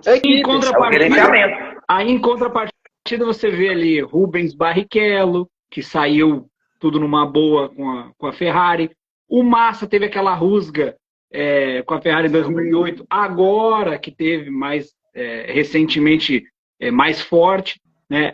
A gente vê muito que a Ferrari endeusa muito o Gilles Villeneuve, né? Porque o Gilles Villeneuve, a Ferrari mandava o que eles faziam, entendeu? O Gilles nunca teve uma personalidade forte nesse sentido. E a grande realidade quando você tem um piloto que é campeão, que já é comprovadamente campeão, que ele é diferenciado, você tem que baixar um pouco a guarda, né? Não pode ser tudo a equipe em primeiro lugar. Há que se ceder um pouco quando tem um piloto fora de série, como por exemplo o Alonso, o próprio Hamilton, o Max, né? Tem que se ceder, o Vettel também, tem que se ceder um pouco. Mas a Ferrari, a filosofia italiana é de não ceder 1 milímetro sequer, né? E aí por isso que os pilotos bons, excepcionais, acabam saindo pela porta dos fundos. Por isso que eu acho que a Ferrari, ela tem que assim, mudar essa filosofia dela. Assim, o Frederic Vasseur está tentando fazer isso, né? Dá para ver que ele está tentando introduzir isso aos poucos, porque como ele trabalhou com o Leclerc na Alfa Romeo, Sauber, ele tinha preferência do Leclerc, então está colocando isso aos poucos agora. Você vê que a equipe trabalha todo pro Leclerc. Mas eu acho que já está um pouco tarde demais para isso. Porque o piloto já está com o psicológico abalado, o piloto já não está rendendo mais tanto. Agora resolveram fazer isso tarde. Eu nunca esqueço uma coisa que uma live a gente estava fazendo, eu e o Luiz, quando o Leclerc renovou com a Ferrari. O Leclerc renovou por 5 anos. Nenhum piloto da história tinha ganhado essa renovação. Nem o Schumacher. O Schumacher renova de 2 em 2. O Leclerc está na Ferrari desde 2019. 19, 20, 21, 22, 23. Em 5 anos de Ferrari. Será que o cidadão até hoje não amadureceu? Sinceramente, se eu acho que em 5 anos ele não deu maturidade para ser piloto de Ferrari, ao meu ver, já deu. Eu não acho que seja maturidade, eu acho que seja o seguinte, ele não tem culhão.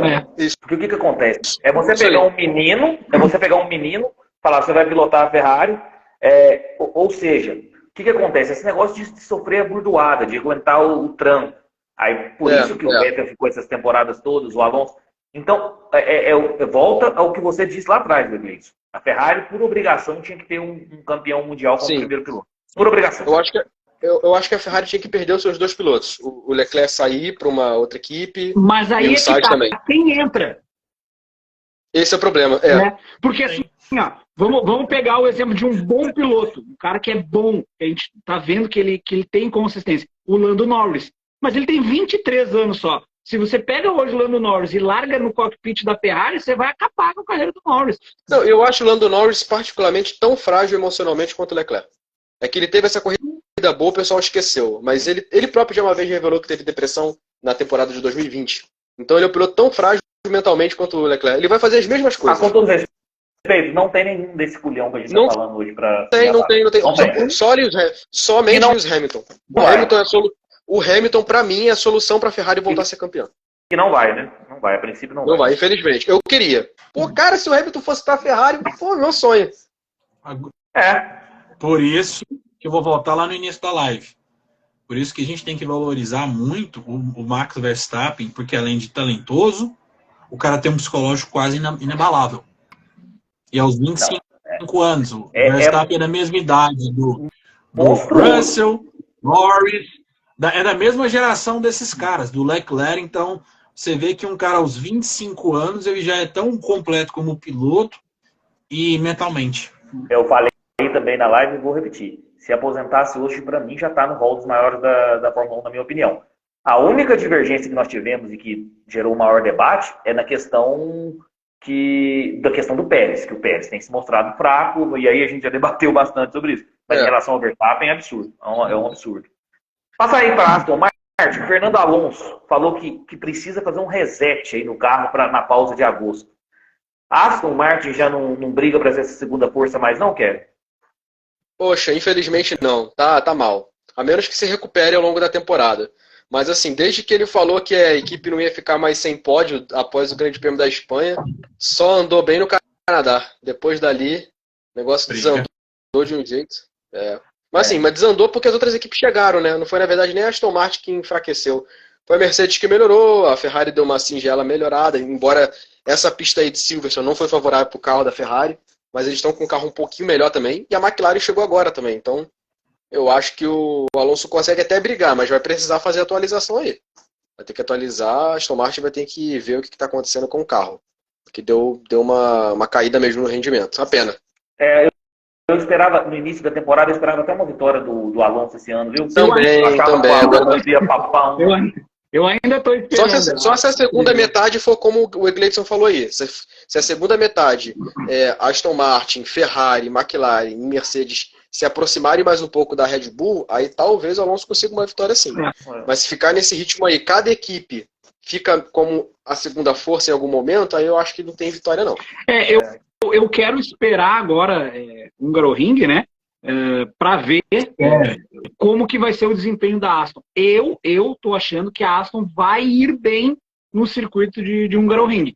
Tem tudo para ir bem. Se não for bem num circuito que teoricamente favorece a Aston Martin, aí sim, aí acho que a gente já pode dizer que a Aston Martin não se candidata mais à segunda força. Eu até brincar a regrinha das 3 provas. Quando a Mercedes foi bem na Espanha, o pessoal já falou, essa Mercedes agora é a segunda força, o negócio tá na Red Bull. Quando chegou na prova seguinte, a Mercedes já deu um passinho atrás. Foi na Áustria, a Mercedes foi lá para terminou em nono, em décimo, Hamilton e Russell.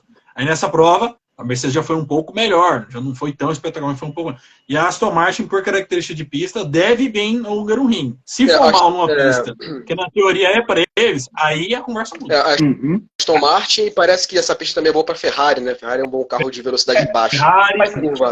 Ferrari e Mercedes e a Aston Martin. Só tem um problema para a Aston Martin e para a Ferrari, que é o que acontece.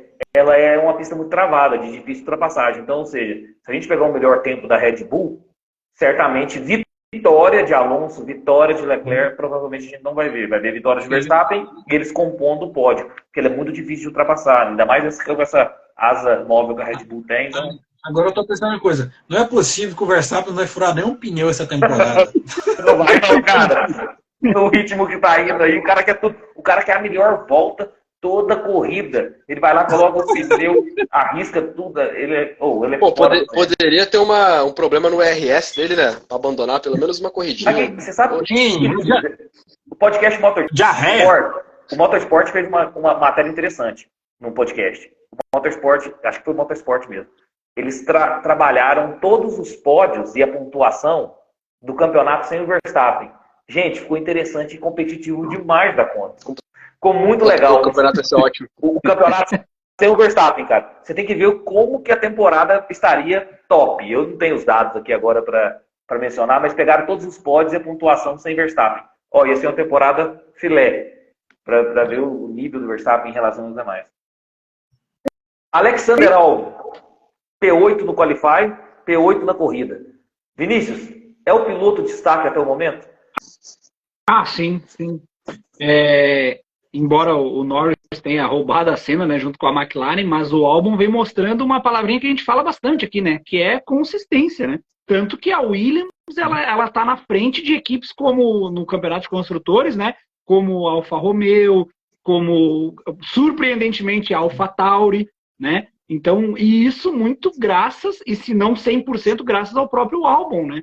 Então ele vem se mostrando assim, muito consistente, e o que eu mais noto no próprio Albon é esse amadurecimento dele, né? Que ele hoje, em 2023, não é nem sombra daquele Albon que guiou na Red Bull e que foi chutado pelo Dr. Helmut Marko, né? O meu único medo é aquela questão que eu falei de jogador de time pequeno, entendeu? Meu único medo, o único receio que eu tenho em relação à carreira do Albon é se ele é esse excelente piloto apenas com uma Williams, com uma Haas, com uma Alfa Romeo. Queria ver o Albon de novo numa equipe de ponta. Isso, agora. Se a gente pega o Albon agora e larga, por exemplo, no cockpit da Red Bull, ou da própria Mercedes, da Ferrari, aí agora a gente pode ter esse diagnóstico do Albon. Porque quando ele estava no guiando antigamente, não dava para a gente ter esse diagnóstico, né? Hoje a gente tem um Albon bem mais maduro para a gente poder fazer uma análise. Olha, é realmente um bom piloto ou não? É piloto de segunda divisão, ele e o Pérez junto. É verdade. Boa. Agora não dá para cobrar, né? Não dá. E a Williams também veio com uma pintura nova em homenagem aos 800 GPs. Curtiu, Edu? Bonita. Essa essa ficou foi bonita. top. A McLaren tem que fazer pintura com o Williams, né? Ficou Foi top. Aquele azul com prata deu certo. Mas a Williams a Williams faz carro bonito. Acho que o Williams sempre teve carros lindíssimos. Verdade. Sempre. Verdade. Abandono. Nós tivemos Pierre Gasly, colisão. Aí lembrar e fazer um adendo aí. Lance Stroll, pelo amor de Deus. Pelo amor de Deus. É uma decepção também. Coitado do Fernando Alonso. O Alonso, com 41 anos, já está com dor nas costas em dobro, né? A idade e o Stroll carregar aquela boa. O pior é o pai dele também. Que o pai dele é um bilionário e está caminhando para virar um milionário. O filho tá... Mas eu acho que se continuar assim nesse pique aí, eu acho que o pai dele vai tirar o Stroll mesmo. Eu acho que tira. O pai não, mas os patrocinadores vão. Com certeza. Ô, Kevin, o cara é bilionário, o cara tá virando milionário por causa do filho. Ele tá perdendo o patamar aí. Sabe o que é o pior? Que a Aston Martin tá ganhando um dinheiro desgraçado. Mas, cara... eu vou tentar cravar aqui. Dupla da Aston Martin, Alonso e Sainz em 2024. 24 não, 25, né? Porque o contrato vai até 24. Em 2025. Alonso e Sainz. Acho que qualquer um desses pilotos mais experientes faz mais que o Stroll, então... O que tinha que fazer, o que o Lawrence Stroll tinha que fazer, compra um assento pro filho, pro Lance, compra na Haas. A Haas tá correndo só por dinheiro. A Haas é uma equipe que eu particularmente, não é decepção a palavra, mas assim, me entristece muito ver a Haas correndo. A mim também, porque não sei você... Compra um simulador pro Lance Stroll e manda ele brincar na casa dele de simulador. Eu não sei vocês, mas eu conheço a Haas da NASCAR. Então, da Stuart Haas Racing, que é a equipe do Harvick, Tony Stewart. É isso. Correu também o Kurt Busch. Equipe boa na NASCAR, cara. E quando a Haas anunciou a entrada dela na Fórmula 1, por causa da NASCAR, eu que não sou grande fã da NASCAR, mas vejo algumas corridas assim, eu disse, poxa, cara, tá entrando a Haas na Fórmula 1, que top. Sim, eu também. E com o passar do tempo, foi se mostrando que a Haas tá ali, não que as outras não estejam, tá? Ninguém é inocente, né? Mas assim, a Haas tá 110% só por dinheiro, ela não tá ali pelo esporte, entendeu? Claro que todas as equipes querem ganhar dinheiro, mas algumas equipes ali, se não a maioria, estão ali para competir também. A Haas não tá ali para competir, tanto que é feio ver a Haas na Fórmula 1, porque a Haas é a única que tem o pit wall reduzido. Tem 3 mecânicos lá, é desse tamanhozinho assim a casinha deles lá. Para quem assistiu o Drive to Survive, é discrepante a questão financeira das demais equipes para a Haas. A Haas tem menos, chega de ser metade dos funcionários de uma equipe mediana. Teve que diminuir o pit wall, como você disse aí. Assim, é absurdo, é como se fosse um time de Série B ou time de Série C com um grande de Série A. Então, assim, um investimento... Eu acho que cabia a Haas ser vendida para Andretti. Então, eu também acho. Que nem o Luiz, pegando o teu pensamento, que é o mesmo do meu. A Fórmula 1 é a principal categoria do automobilismo. A Fórmula 1 deveria permitir uma equipe como a Haas estar lá. Teriam que ter padrões para dizer assim, olha, esse é o mínimo. Se você não consegue atingir o mínimo, meu amigo, o pitwall tem que ter, sei lá, no mínimo 8 pessoas ali. Um exemplo. Se você não consegue, meu amigo, um abraço. Dá espaço para outro. É de onde? A equipe é de onde? Estados Unidos. Estados Unidos. Se fosse uma equipe brasileira, será que não ia lá? Se a Haas fosse brasileira? Já comprava logo na hora. Se fosse a Copersucar, estaria lá? Então, só que isso é feio, é triste, é lamentável, no meu ponto de vista, ver a Haas no grid da Fórmula 1. Então é como o Kevin falou, vende para a Andretti, que está há tantos anos querendo entrar na... E é americana também. Aí vai acontecer, aí pode acontecer porque a Andretti também tem interesse, tem questão comercial aí envolvendo também, pode ser. O Oliver Sidney falou, quem troca o pneu da Haas é o mesmo cara que faz o almoço da equipe.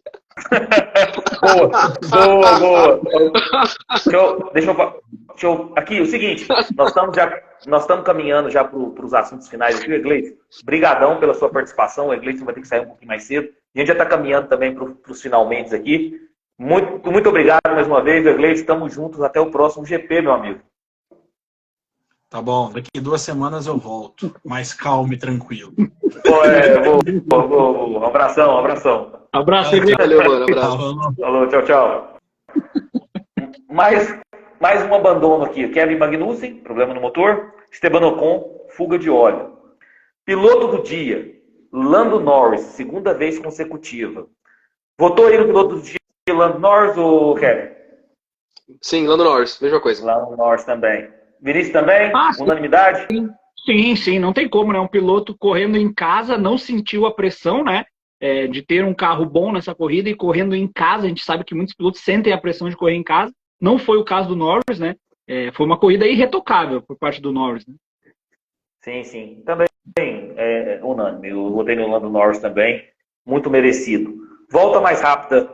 Max Verstappen não deixa nada para ninguém, ele pega tudo, ele tem uma ganância de vencer tudo. Me lembra muito o nosso Ayrton Senna. Volta mais rápida foi dele, 1:30, 275. Classificação do campeonato de pilotos, vou passar aqui rapidinho, os 10 primeiros. Max Verstappen, 255 pontos, só ele já é campeão de construtores, se acabasse hoje o campeonato. Segundo lugar, Sérgio Pérez, 156. Terceiro lugar, Fernando Alonso, 137.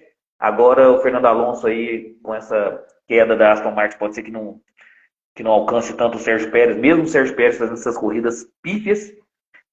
Quarto lugar, Lewis Hamilton, 121 pontos. Quinto lugar, Carlos Sainz, 83 pontos. Kevin, quinto lugar do Carlos Sainz, à frente aí do seu companheiro Charles Leclerc. Sexto lugar, George Russell, 82 pontos. Sétimo lugar, Charles Leclerc, 74 pontos. Oitavo lugar, Lance Stroll, 44 pontos. Só 137 do Alonso, 44 do Lance Stroll. Está equilibrada a equipe, né? No nono lugar, Lando Norris, 42 pontos. Décimo lugar, Esteban Ocon, 31 pontos. Classificação dos construtores. Red Bull, 411 pontos. E nós não estamos nem na metade do campeonato. E se o Pérez contribuísse, chega a 1000 pontos isso aí, viu, gente? Se o Pérez contribuir, vai a 1000, hein? Tá louco. Red Bull, 411 pontos. Segundo lugar, Mercedes com 203, ou seja, o dobro da pontuação. Por isso reforça mais aquela tese minha e do Vinícius no início da live, que essa equipe, e sua também, que falou depois, que essa equipe talvez seja, esse carro seja o mais dominante aí da história da Fórmula 1, superando até a McLaren, Senna e Prost. É o dobro da pontuação. Max Verstappen ganharia sozinho o campeonato de construtores hoje. Se isso não mudar, realmente é o carro mais dominante da história, essa Red Bull. Terceiro lugar, Aston Martin, 181 pontos. Quarto lugar, Ferrari, 157. Essa briga tá excelente. Mercedes, Aston e Ferrari, tá legal. Quinto lugar, aí já vem a turma de 2 dígitos apenas. Aí vem McLaren com 59. Sexto, Alpine com 47. Sétimo lugar, olha, empatado. Que competição bacana, Haas com Williams, com 11 pontos. Nono lugar, Alfa Romeo, 9 pontos. E décimo lugar, Alfa Tauri, com apenas 2 pontos. Finalizar assim, com um assunto que correu na semana, que eu quero perguntar para vocês, é o seguinte: já saiu o calendário de 2024 com 24 corridas. Eu não sei se o de 2030 vai ser com 30 corridas, né? Mas o de 2024 é com 24 corridas. Vinícius, não é muita corrida não, cara? Então, Luiz, a gente sabe que é mais desgastante, na verdade, para a própria equipe, né? Para os engenheiros, para os mecânicos, né? Para esse pessoal da logística, eles ficam muito mais tempo fora das suas casas do que os próprios pilotos, né? Que levam suas famílias e tal junto, né? Então, do ponto de vista das equipes, do lado que ninguém olha, né? Da parte de trás ali dos pilotos, realmente vai ser muito maçante, muito maçante. Mas pelo lado da Fórmula 1, o pessoal reclama 24 corridas, pode ser demais. Meu amigo, quando você tá lá na Fórmula 1, se é 20, se é 24, se é 30, cara, você quer correr, porque a partir do momento que você não está mais na Fórmula 1, você fica olhando, puxa, cara, mas eu queria estar lá. Ah, mas é 24 corridas, o ano é puxado, é corrido. Mas é a Fórmula 1, meu amigo. Entendeu? Então, E a gente quer sentir, né? É isso. Pra gente, enquanto espectador, ótimo. Mas para a equipe, em termos de logística, fica complicado. O problema é funcionário, sabe por quê? 24 corridas, com 24 finais de semana dessa forma, acaba que você não fica em casa, né? Então, para quem tem esposa, filho, eu digo os mecânicos, os engenheiros, os funcionários, porque o próprio Alonso comentou que o que estressa muito é para mecânicos e funcionários. Para eles, pilotos, eles não podem reclamar não, porque eles têm todo o conforto.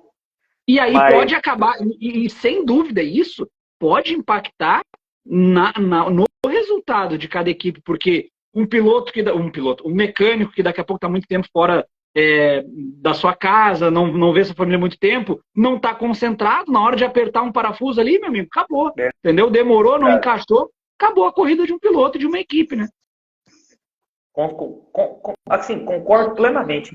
Eu acho puxado, minha opinião, embora fã de Fórmula 1, eu quero assistir Fórmula 1 todo final de semana, mas eu acho que 20 corridas eu acho que tá de bom tamanho. Acho que 20 tá dentro de um patamar assim de... O que você pensa, Kelly? Concordo. Eu iria até a menos, iria 18 corridas. Eu acho que 18 corridas seria o ideal, e dessas 18, metade ser sprint, já que o pessoal quer botar muita corrida, então você tem 2 corridas no final de semana. Se metade for sprint, você aumenta com mais 9. É isso que eu ia falar. A sprint aumenta ainda mais. Você teria 27. Pronto, com a sprint. Boa.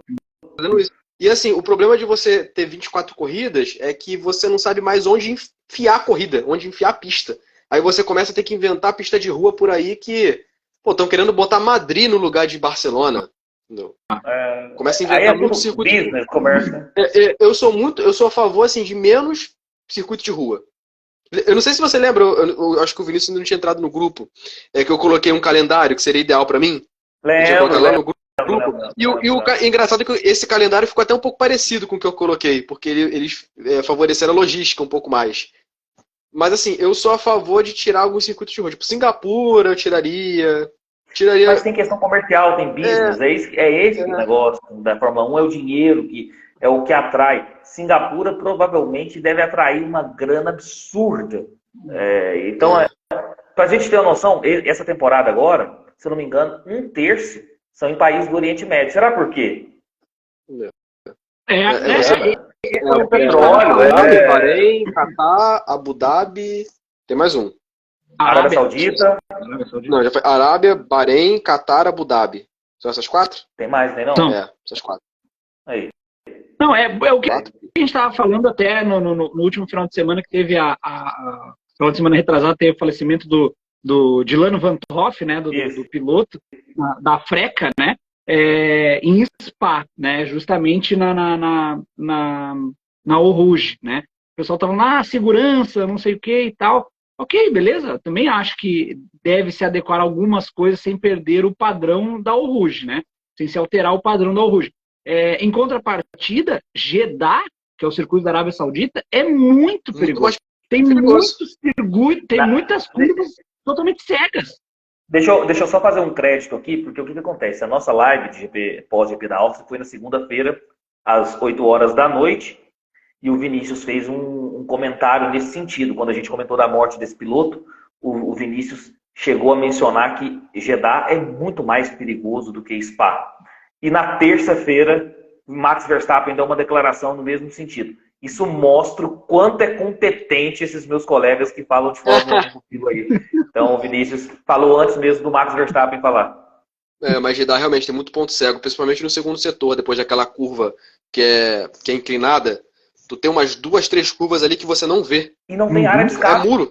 E não tem área de escape. Não tem cara ali, vai demorar 10 voltas.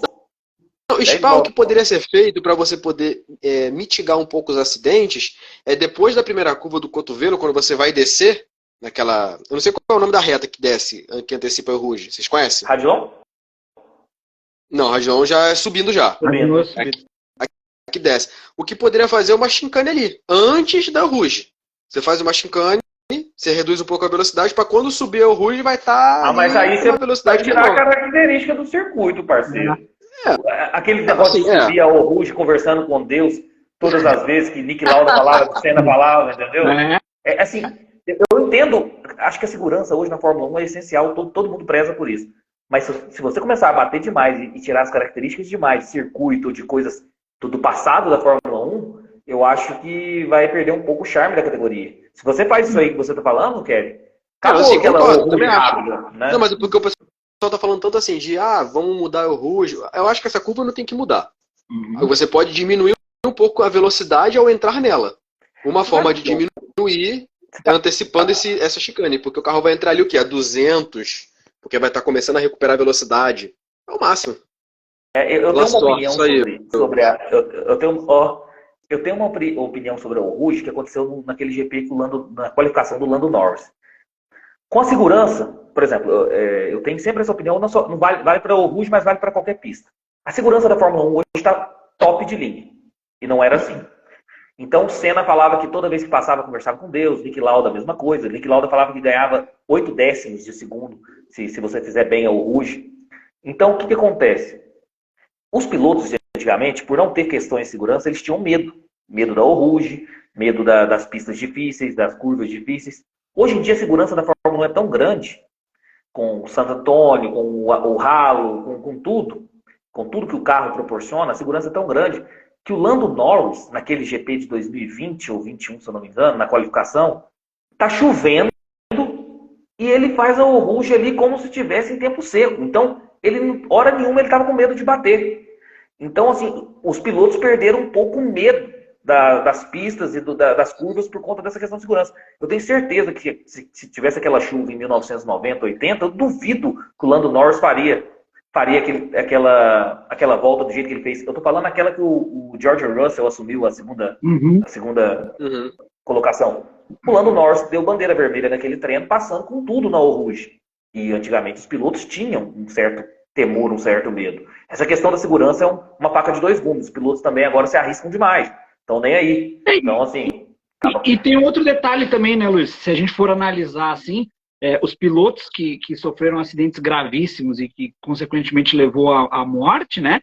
São pilotos novos, né? São pilotos de categorias abaixo da Fórmula 1. Então, eu acho que poderia se rever o fato de categorias inferiores correrem em Spa. Isso eu acho que é ok se rever, né? Essa questão, porque o piloto que faleceu, o Dilano Van Hoff, ele tinha 18 anos, né? Então, são pilotos muito jovens para enfrentar uma curva que tem, se eu não me engano, uma acentuação de quase 100 metros. Ou até não sei se é maior que 100 metros a acentuação da Rouge. Né? E isso seria até mérito para os pilotos. Ou seja, se você tem menos que 23, você não pode encarar a Rouge, vamos supor. Então, assim, eles ficam até loucos para chegar nessa idade e ganham uma certa experiência. Pode ser feito. Eu acho que a gente tem que tomar muito cuidado para não perder a característica também do circuito da pista, que é lendária, né? E seja a Rouge ou seja qualquer outra pista do calendário da Fórmula 1. Essa questão do Oriente Médio é tão assim, marcada por conta do dinheiro, que eu estou falando de 1/3 das corridas lá, que nós vamos ter corrida no sábado, no Bahrein, na Arábia Por Saudita. causa do Ramadã. Do Ramadã. Uhum. E teremos também sábado à noite em Las Vegas. Então teremos 3 corridas no sábado. Vou passar rapidinho aqui o calendário, para quem nos acompanha.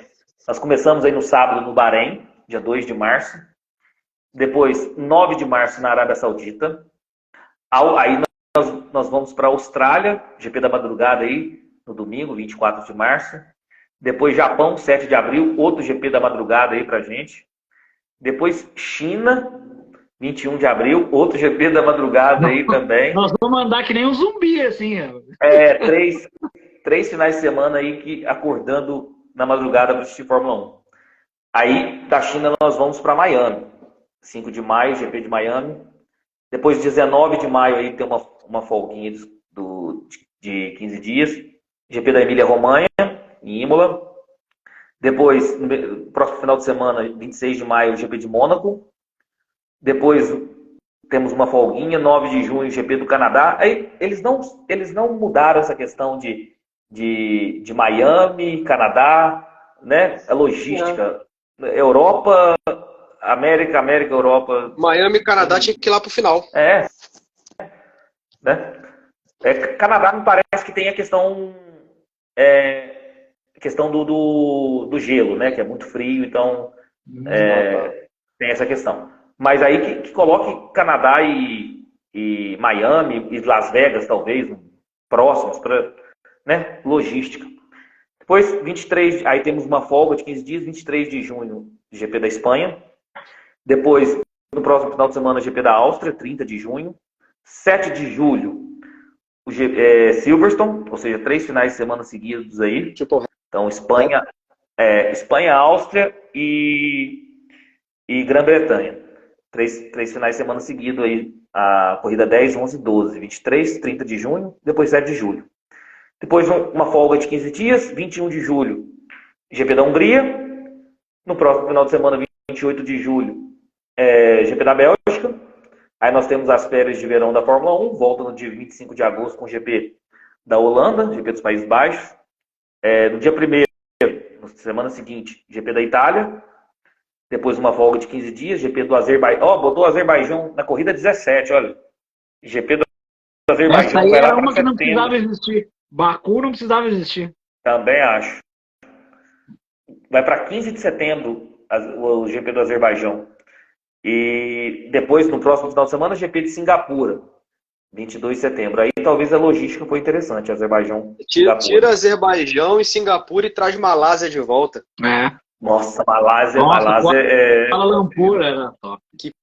Top Pista, mesmo. que pista. Top. Eu já gostei da volta da China, né? Eu gosto do GP da China, viu? Também gosto da China. 20 de outubro. Aí nós temos aí um mês. Olha pra você ver a logística. Um mês, praticamente uma férias aí de 22 de setembro, GP de Singapura. Nós vamos para 20 de outubro com o GP dos Estados Unidos. Depois, no próximo final de semana, 27, GP do México. Dia 3 de novembro, o GP do Brasil. Ou seja, a segunda rodada tripla aí. Estados Unidos, México e Brasil. Depois nós damos um prazo aí de 20 dias, praticamente. GP de Las Vegas, que vai ser no sábado à noite. E pra gente aqui é madrugada também. Esse é um GP da madrugada. Depois Qatar. Então, 23 de novembro, Las Vegas. 1º de dezembro, o GP do Qatar. Fechando, como sempre, paga a cota extra, paga o dobro aí. GP de Abu Dhabi, dia 8 de dezembro. A última corrida do calendário de 2024. Um calendário muito recheado aí, 24 corridas. E sente falta aí do GP do Japão? O GP do Japão não está, né? Ah, não, tá. Suzuka. Lá no começo. Não, o que pra mim poderia fazer é tirar Singapura e Azerbaijão, botar Kuala Lumpur e colocar o GP de Fuji no Japão. O circuito de Fuji era muito bom, cara. Me amarrava nesse circuito. Durou tão pouco. Mas eu curto demais Suzuka pela história também. Tem os dois. Tem os dois. Então tá tranquilo. Fuji, no caso. Tipo uma espécie de GP do Pacífico. Seria muito bom se tivesse. Eu gosto muito desse circuito. E esse é o calendário de 2024. Pode sofrer alterações e vamos ver quais corridas vão ser sprint. Esse ano são 6. Vamos ver ano que vem quantas corridas sprint que eles vão colocarem também, que eles não deram essa informação por enquanto. Último assunto, para a gente estar encerrando a nossa live aí, temos tempo suficiente de bastante debate. A FIA estuda penalizar pilotos que provocarem bandeira vermelha. Tem esse assunto aí surgindo como rumor. É meio ilógico isso aí. O que você pensa, Kevin? Como é que vai punir um piloto que às vezes está disputando posição, sei lá, num circuito de rua, acaba tendo um toque e cria bandeira vermelha? Fora da lógica, mas sabe o que eu estou pensando? E aquela turma que faz uma volta rápida em Mônaco na classificação e depois bate de propósito para gerar bandeira vermelha e fim de treino e ganhar a pole, hein? Só se for assim, mas em corrida não faz sentido nenhum. Em corrida não faz sentido. Até porque hoje em dia todo mundo já está ligado no que o Nelson Piquet fez em 2008. Ninguém vai repetir isso. Todo mundo já sabe. Então não precisa. Na verdade, isso tende a penalizar as equipes pequenas, né? Porque quem que causa mais bandeira vermelha hoje em dia, né? São as equipes pequenas, né? Raramente a gente vê uma equipe grande causando uma bandeira vermelha, né? Quebrar? A Mercedes quebrar? Quem que vê? Não vai. Quem vai ser penalizado? A Haas. Na verdade, se for ver... Desculpa, pode continuar. Não, só para concluir. A Haas, uma Alpine, né, que tá na parte de baixo, uma AlphaTauri. Essas equipes que vão ser penalizadas. Vai bater cachorro morto. Assim, as equipes hoje em dia, na verdade, tem pilotos que não são tão péssimos assim, né? Se a gente até for parar para pensar, você vê que os pilotos dessa classe de 2023 não tem um piloto barbeiro nas equipes. Se for olhar bem, a gente não tem um Mazepin maluco, a gente não tem um Latifi. Mas o Stroll não é mais assim tanto. O Stroll ele já é um cara que consegue pelo menos levar o carro até o final. O Logan Sargent também. Até o De Vries também. Eles só não são rápidos. Só não são rápidos. Mas na temporada passada nós tivemos um Mick Schumacher que colidiu 3 vezes e que o prejuízo financeiro para a Haas foi tão grande que eu acho que isso fez com que o demitissem. Então no caso do Mick Schumacher... não estão tendo isso. Não estão tendo pilotos assim ruins, assim, maluco, que traz bandeira amarela, bandeira vermelha, safety car. Não. Acho que nem a FIA não precisa nem considerar esse negócio de bandeira vermelha. Eu acho que dificilmente os pilotos vão fazer uma besteira, uma barbeiragem. Eles não fazem. O De Vries e o Sargent talvez pudessem ser esses pilotos barbeiros, eles não são. Eles só são lentos. Só isso.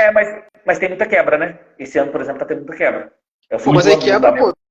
Tu vai mas quebra gera bandeira vermelha. Não, eu não sei. Na verdade é o seguinte. A FIA estuda essa possibilidade, não sei quais são os fatores, nem ela divulgou quais seriam os fatores. Mas eu tô dizendo que tá tendo muita quebra, e quebra gera bandeira vermelha. Você quebrou porque já pensei. Assim, se ainda fosse ali na NASCAR tem muito piloto barbeiro. E o que acontece? Geralmente na NASCAR, quando tá chegando nas últimas voltas, sempre tem uma bandeira amarela e traz o pace car. Sempre. Eu lembro de uma corrida que aconteceu em 2016, em Chicago. O Chase Elliott, que hoje inclusive é bicampeão mundial, mundial não, né? Bicampeão da NASCAR, ele estava liderando uma corrida, ele estava estreando na NASCAR, faltava 3 voltas para acabar, não sei quem lá rodou sozinho, uma rodada meio estranha, mas que deu bandeira amarela, e na NASCAR, bandeira amarela é safety car imediato, todo mundo para e se reúne. O Chase Elliott perdeu a corrida por Martin Truex Jr. na relargada, que eles relargam tudo em movimento, né? E perdeu a liderança. Eu posso trazer um exemplo mais recente, você trouxe 2016. Tem um tal de Latifi em Abu Dhabi 2021, vocês lembram? Também. Aquilo ali, cara, assim, eu falo isso em grupo de WhatsApp, o pessoal fica maluco, mas eu falo assim, galera, o Verstappen, naquela corrida, ele tava batido. Ele pipocou. Ele tava pipocando. Ele sentiu aquela final. Só que a parada do Latifi salvou ele. Que ele não conseguia chegar no Hamilton. Ele deve ter pagado uma pizza pro Latifi, certeza. Valeu. Em contrapartida, né? O Kevin falou de que não temos pilotos barbeiros e tal, até concordo. Agora, para mim, né, ver Hülkenberg e Magnussen, para mim, é o falecimento da Fórmula 1. Eu não consigo admitir que. Cara, também acho. Vira e mexe esses dois pilotos, cara, travando a gente sabe o quê? Mas é a Haas, é uma equipe pequena, tudo bem. Mas são nas equipes pequenas que surgem os grandes pilotos, né? Então, o Hülkenberg... Só que é questão de patrocínio. Vamos supor que um piloto novo, cheio de talento, ele não tem como competir com um caminhão de dinheiro que o Magnussen traz para a equipe. O fator do... Por que não chamou Pietro Fittipaldi para a Haas. Tinha feito. Porque o Pietro, na hora de somar os fatores de patrocínio, o Magnussen traz mais, ele é mais conhecido, então ele tem mais marcas, que é difícil, a Fórmula 1 é movida por dinheiro. Um piloto que está em ascensão, ele não tem essa moral toda de angariar patrocínios. Assim, é legal ter um xará na Fórmula 1, mas, pelo amor de Deus, cara, o Magnussen Não tem. muito maluco, muito maluco. Ó, Foi legal de ver lá o nomezinho dele igual o meu na Fórmula 1 lá. Só isso. o Kevin tá aí. Palpites aí que eu dei na prévia. Pole, eu apostei no Verstappen, acertei. Primeiro lugar, Verstappen, acertei. Isso é barbada, é muito fácil. Falei que o segundo lugar ia ser o Pérez, errei. Apostei na Ferrari esse final de semana por causa do desempenho na Áustria, então coloquei o Leclerc em terceiro. Mas aí tu tinha que ter ligado na entrevista do Leclerc. O Leclerc falou que o carro da Ferrari era ruim em Silverstone. Ele falou que ia expor a deficiência da equipe. Eu tava ligado nisso aí quando ele falou. Eu me estrepei aí no segundo, confiei no Pérez, confiei no Leclerc e me estrepei. Volta mais rápida, Verstappen. Então acertei a volta mais rápida, o primeiro e a pole, o que não é novidade, né? É só apostar no Verstappen aí que a gente vai gabaritando. Ele fez Grand Slam nessa corrida? Ou ele chegou a perder a liderança? Ele chegou a perder a liderança. Ele chegou a perder a liderança. Inclusive... é na largada. Esqueci. Inclusive, que dividida, né? Ele falou até depois no podcast que ele faz, né? Inclusive, o podcast do Max dessa corrida foi com pilotos da casa, né? O podcast foi com o Norris e o Hamilton. Ah, né? tá. Uhum. Que é no final da corrida que ele sempre tem dois pilotos ao lado dele. Eu só achei bobeira dele falar que o pneu não ajudou ele na largada. Não, ele reagiu lento mesmo. Não, o Max não é bom de largada. Isso é uma realidade. Deixa eu explicar para vocês. Nós tivemos 8 anos de Mercedes, 8 anos de domínio da Mercedes, o Hamilton liderando com 18 segundos de diferença. Meu carro tá ruim, gente. Olhem aí que o meu carro tá saindo de traseira. Olha que os meus pneus estão desgastando. O Verstappen começou a reclamar até do vento. Isso aí, esses caras que estão na liderança gostam muito desse charminho aí. O Hamilton, quem acompanhou a carreira aí sabe que o Hamilton fez isso a vida inteira. O Hamilton estava liderando com 20 segundos, o carro estava ruim. E o Verstappen reclamou, esse final de semana ele reclamou dos pneus, ele reclamou do vento, e ele ganhou com facilidade danada. Então, assim... E que dividida, né, do Max com o Piastri na Copse, né? A gente viu ali que dá para dividir a Copse sem nenhum dos dois pilotos sair da pista, né? Mas eram situações bem diferentes, né? O Verstappen, se fosse o Hamilton em 2021, seria diferente. Ali o Piastri não oferece o quê? Eu espero ele, eu tenho um carro superior, eu vou para cima depois que o DRS... E eu digo para ti, Luiz, ó, porque falaste de Suzuka, né, que é o saudosismo que a gente tem de Suzuka, relembrando o Suzuka, se fosse ali a dividida do Max com o Hamilton, pode ter certeza que os dois iam sair, que o Max não ia abrir 1 milímetro, ele não ia abrir, ele ia sair os dois de novo, no caso de novo não, mas iriam sair os dois, né, porque o Max ia bater, ele não ia abrir nada pro Hamilton. Sem dúvida. Próximo GP daqui 15 dias, GP da Hungria, Hungaroring, vamos fazer também no podcast a prévia e análise também. Conto com vocês, se estiverem disponível, viu? Segunda-feira, daqui 15 dias aí, nós vamos comentar um pouquinho do GP da Hungria. Kevin, curtiu trocar essa ideia? Curti, sempre bom estar aqui. É bom que já me deixa com a mente aguçada para quando gravar o podcast. É excelente, isso é bom. E pessoal, sigam aí Overtake F1 Brasil, o Kevin faz um podcast também, assim como eu faço podcast, o F1 a todo vapor. Kevin também tem um conteúdo muito legal de podcast. Agora ele está metido a falar da parte técnica, pega gráficos, telemetria. Está muito mais criterioso. Está muito mais criterioso agora o podcast dele aí. Sigam aí o Kevin e o podcast dele, Overtake F1 Brasil. Vinícius, curtiu trocar essa ideia, meu amigo? Como eu digo, né? É sempre um prazer estar entre os amigos aí. Junto dos bons que a gente fica melhor, né? Boa! A gente sempre aprendendo cada vez mais. E logo que acaba a corrida, a primeira coisa que a gente quer é quando vai começar a live, né? A gente já fica nessa contagem regressiva para a live para a gente ter essa resenha legal aí, trazer as ideias e aprender também com os amigos aí. E hoje deu um debate muito bom, um debate caloroso aí naquela questão de Pérez e Red Bull. Vale a pena aí, vale a pena conferir esse debate aí e traçar também a opinião de vocês. Deixar nos comentários aí. O pessoal que estiver no YouTube, deixa o like no vídeo, se inscreva no canal, ative o sininho para receber todas as notificações de vídeos novos. Se tiver qualquer agregador de podcast aí, nos escutando. Vai lá, classifica lá, coloca 5 estrelinhas, dá aquela moral pra gente, conteúdo independente de Fórmula 1. Isso ajuda a gente, fortalece muito o projeto pra gente continuar fazendo mais e mais e mais episódios aí do podcast, tá bom? Pessoal, abração, até a próxima, se Deus quiser. Obrigado a todo mundo que comentou aí, interagiu com a gente. Um abração. Valeu, até mais. Tchau, tchau. Valeu. Tchau, tchau.